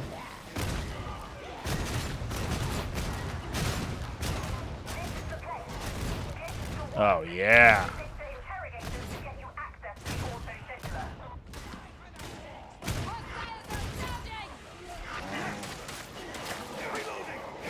Oh, there's more Maulers? God damn it.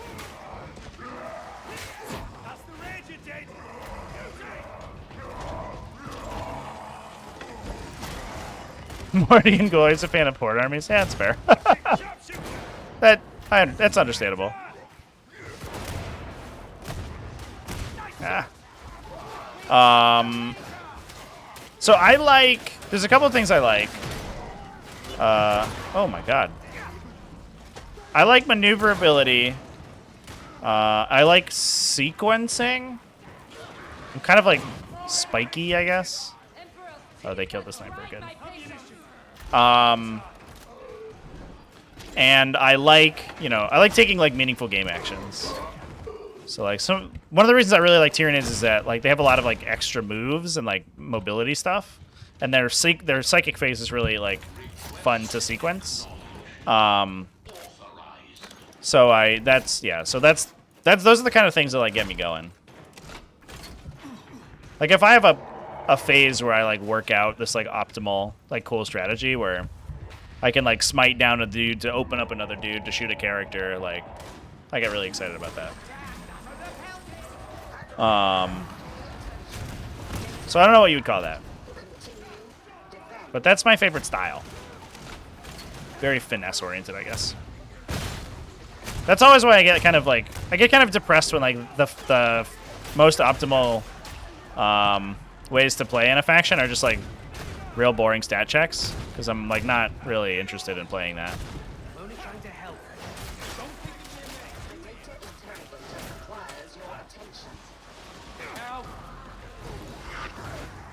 Oh my god, this trapper got them while they were rezzing the other guy. Alright, let's just do that. Here you go, guys. Got him.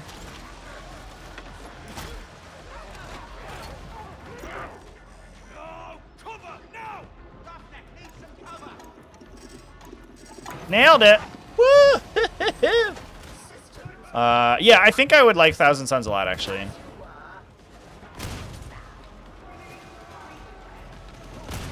Thousand Suns is a little slow for me, but I played Grey Knights in 8th, and I like loved that army.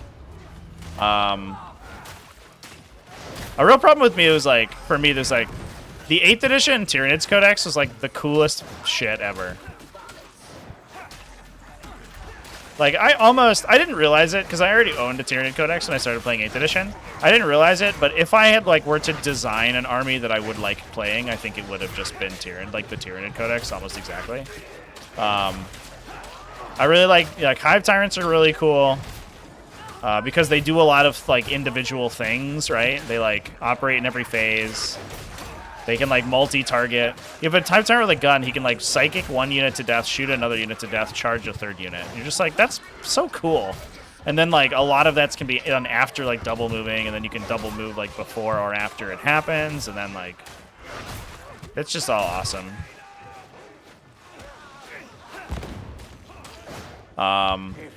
So I ended up just, like, in 8th edition, I basically only played those until Space Marines came out, and you couldn't play anything else. Oh, okay. Any chance you see me go for GT wins and ITC points?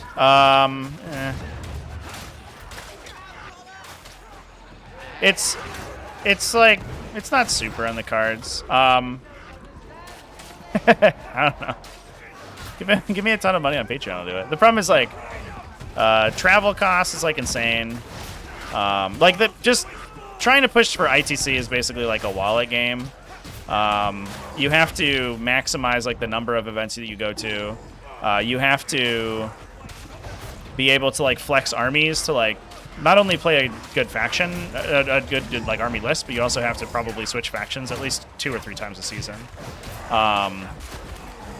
And you have to do that, like, constantly. And I think, so, like, I make a lot of my money doing content creation, and, like, I don't think it's a secret that there's not very much money in content creation. Traveling to events and not doing content for it is I guess often enough for it to matter. I think would be kind of a lot. And then on top of that, like, need to do an army and everything. So.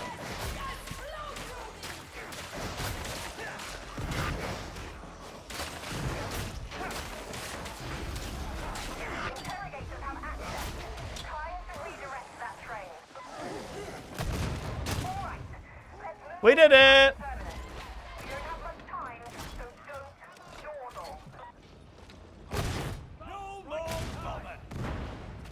There's 2 bombers. We can redirect a train, simple as that. But ammo's always scarce. I was just gonna brain bursting individual poxwalkers. Oh, really, my guy? Looking for a fight? Thinking aloud. You stay out of my thoughts, all right, Psycho? Thank you, thank you. Oh dear, a pox burst. Have some of that. Yeah. ammo, soldier. Get me on a team that, like, comps all my travel expenses, and then I'll make a GT run. I'll make an ITC push.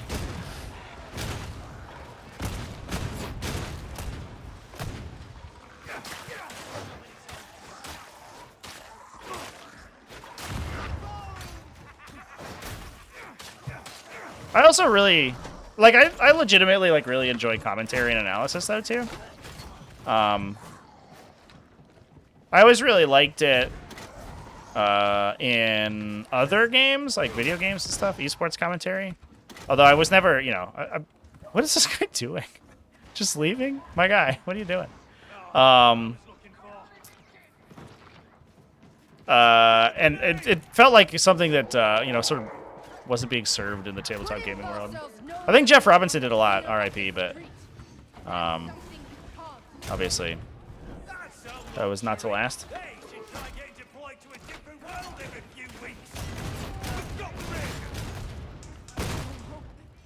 No. Safety. Only.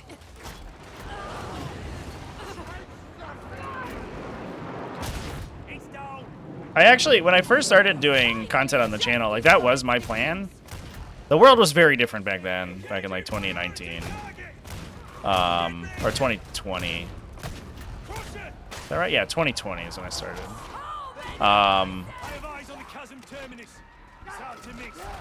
But it's just like, I think it's like a content form of yesteryear are the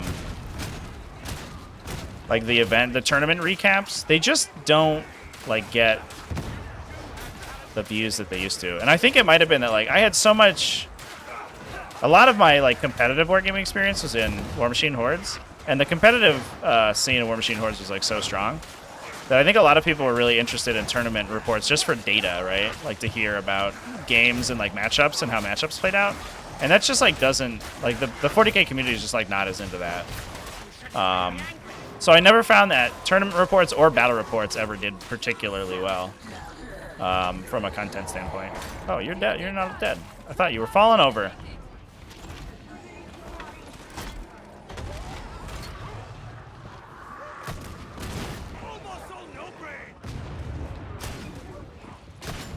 We have finished the hound. Yeah, I'm trying to make it a bigger thing for 40k for sure. It's been really nice to be like get messages. I think especially after Everwinter, get messages from all these tournaments being like, "Hey, do you want to come commentate our events?" Because I only did. I streamed what 4 GTs last year. Is that right? Or maybe 5. And I commentated 2 independently. But I think this year's gonna be a lot more, which has been great. And if you want to see more of that stuff, I mean, supporting me certainly helps. Right now, I like my streams don't tend to be like have great returns, so I'm kind of relying on events right now to like help me with travel costs. But I would like the opportunity to just be able to go anywhere I want. Some War Games Live energy for sure would be cool, but obviously he's got so much more of a sophisticated operation than I do. So I think if you were to choose one, it would probably be him. There are time bubbles of the Imperium. Must be quite peaceful. Yeah, just be rich and sponsor me. There you go. Perfect. I'm sure I'll be as into miniature war games in 15 years as I am right now. Actually, unironically, I'm sure I will be. I was like mulling it over even just like today. I was like, oh my god, miniature war games have been like, I was doing like tabletop miniature wargaming things when I was like a little baby boy. My parents wouldn't let me buy Warhammer models, so I made my own out of clay. It's just like, I don't know, just funny when I was a little kid. I suppose. Oh, hello. Yeah, for sure. I would like to. I mean, I think I definitely have fond memories of like convention traveling a lot, doing that's Crafty's right there, doing War Machine, and I think I would like to do that again. But the scene is so different for 40k. War Machine, I had like a really close group of friends that we all travel together to every event, and I don't have that for 40k. And then also like I was, you know,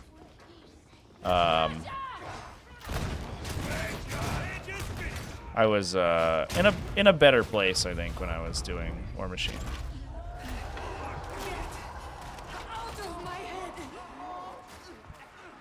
Love the Green Army Men.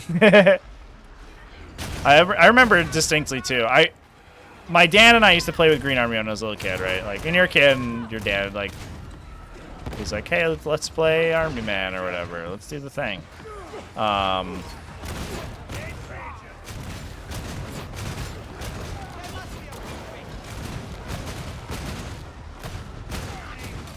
I get him? Did I get the Snippy? Nope, I didn't.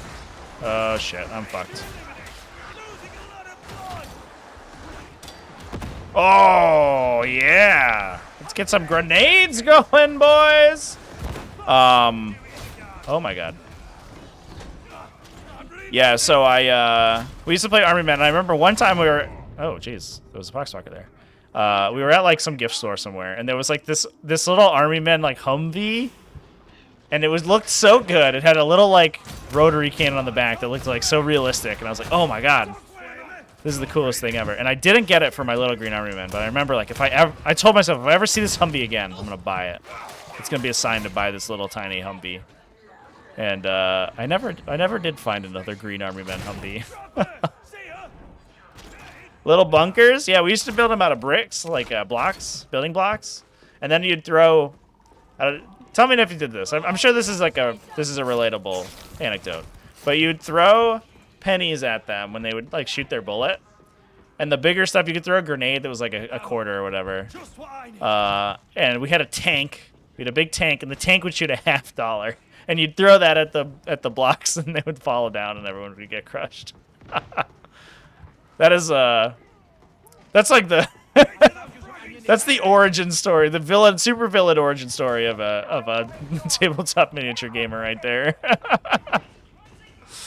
And then obviously, like when I was a kid, like Lord of the Rings came out too. So my dad was a modeler. He did model trains, and so he like introduced me. And then through his model trains, and I spent some time. We lived in the UK for a little bit when I was a kid, so we got like introduced to Warhammer as like kind of a household name.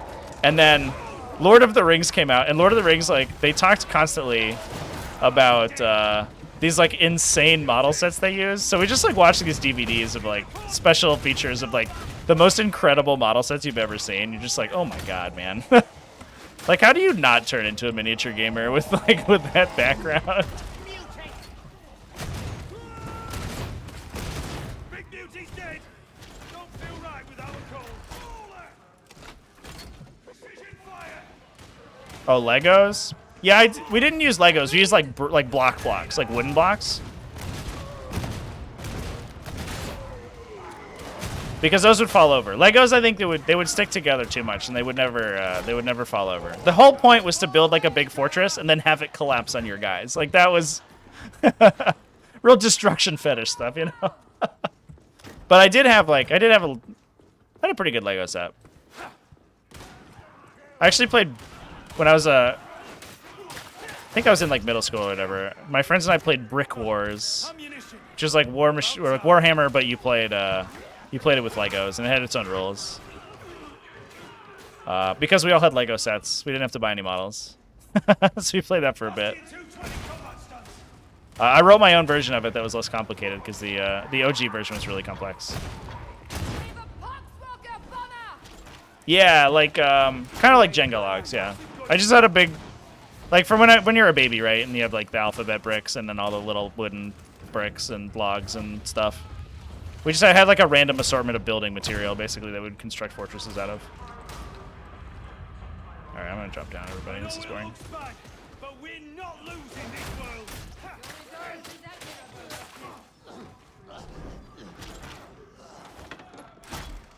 That's a crafty right there. We need crafties. Oh yeah, ammunition box, dude.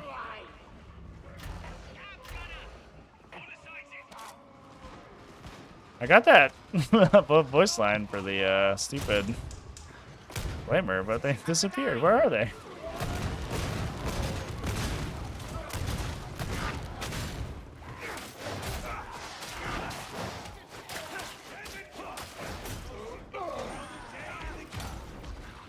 Oh, I have to reload. Fuck.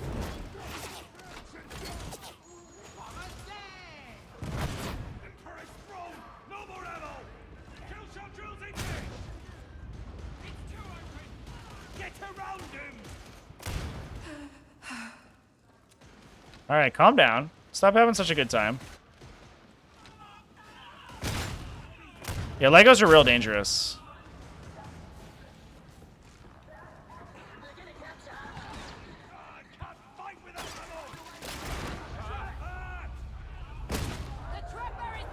I also like, we got a little into it. I used to like buy and sell Legos on this like there's this old like Lego buy sell trade site. Used to get like rare minifigs on to be our like little army leaders. What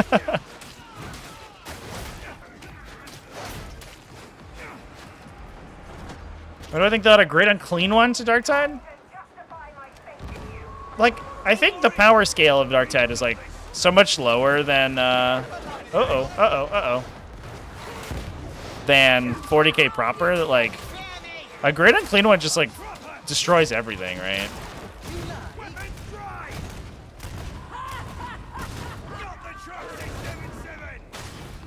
Ooh. We've talked a lot about like potential bosses they could have this game. My favorite is like a Plague Marine, but everyone's like, no, they don't want to add Space Marines at all. I'm like, yeah, but it'd be cool to have one.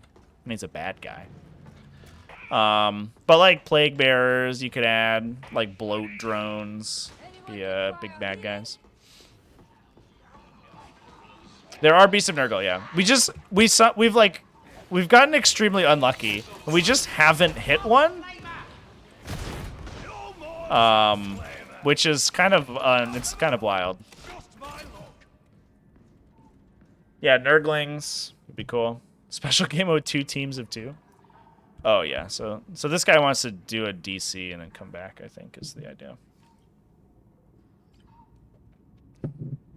I think if he plays through there's an achievement he gets if he plays through the final fight without taking any damage, I think, after he DCs.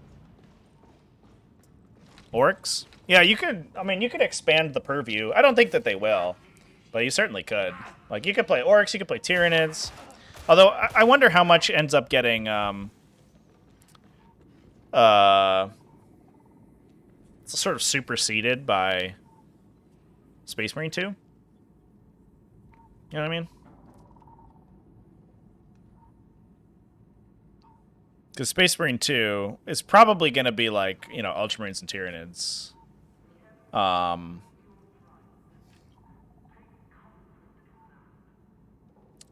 And they will most likely have a Horde mode, and it will just be, you know, be similar to this.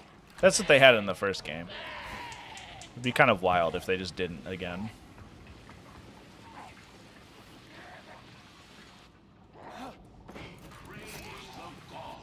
Yay! Alright, we're back. Oh, this guy comes back with like no ammo? Great.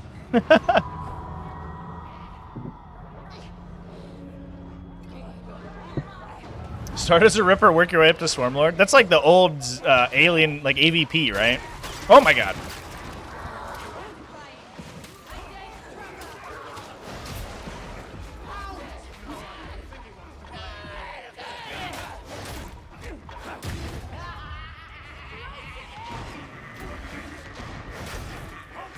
Oh, the guy spawned. He doesn't have a shield on, though. What the fuck?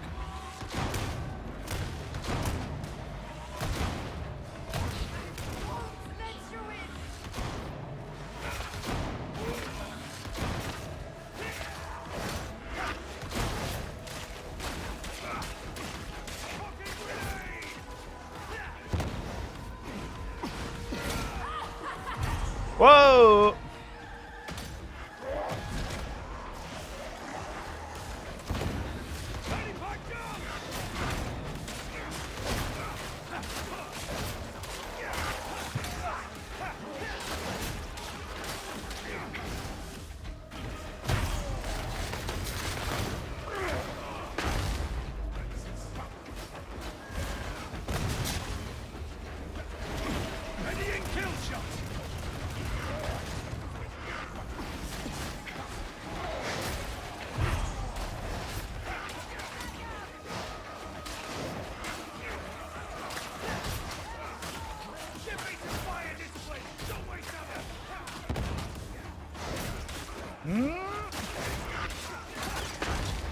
Oh no, these trappers. Not like this.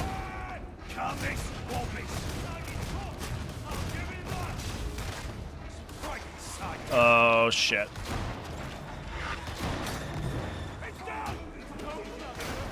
Oh my god, he's shooting me now. Oh my god, that was so brutal. The shot pushing me back into the wall constantly was what did it. Ripperonis. So I do have a weakness with this build. And actually I should have thought about it before I played that mission, but this build specifically is very bad in that matchup, in this mission. Because the bolter, the guy's shield has like massive ranged damage reduction. And my bolter is basically the only way I have to kill big guys. And the sword, the knife is not quite strong enough to get through it. I'd probably have to switch to a sword.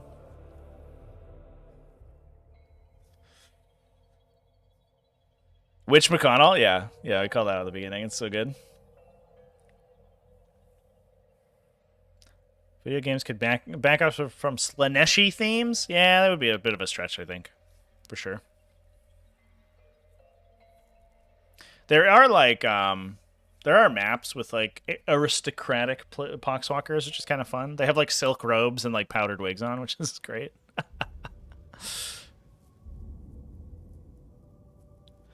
All right, chat. I'm gonna call that. I'm gonna call that one there, everybody. Ooh, thanks everyone for hanging out with me for this little bit of just a laid back, chill Tactical Tuesday. I'll be live next week. We'll have a real Tactical Tuesday. So have a couple weeks off for the holidays. But I hope everyone had a good holiday. I hope everyone has a great new year. We are going to we are going to I'll be live. I should be live most days, just with probably Darktide content. I know we have a pod final scheduled for the for Sunday, and we have and I have a pod finals to play in that it's not yet scheduled. So we should have a couple commentated games of 40k going up on the Twitch channel. I'm going to continue to upload on the Twitch channel. I don't have too much going on besides this right now, so I'm basically putting a bunch of videos up this week and over the next coming weeks. And then January, the T5S2 season ends January 15th. I think we're going to wait a little bit for the Invitational to start so that we can wrap up LVO. Invitational should be February, and we should have new maps. We're going to do, yeah, it's going to be awesome. It's going to be good stuff. So anyway, that's it for me, chat. I'm going to go ahead and wrap things up. Thanks, everyone, for hanging out. And keep it classy. Have a good one. Have happy wargaming. And maybe dark tidings, you know? All that stuff.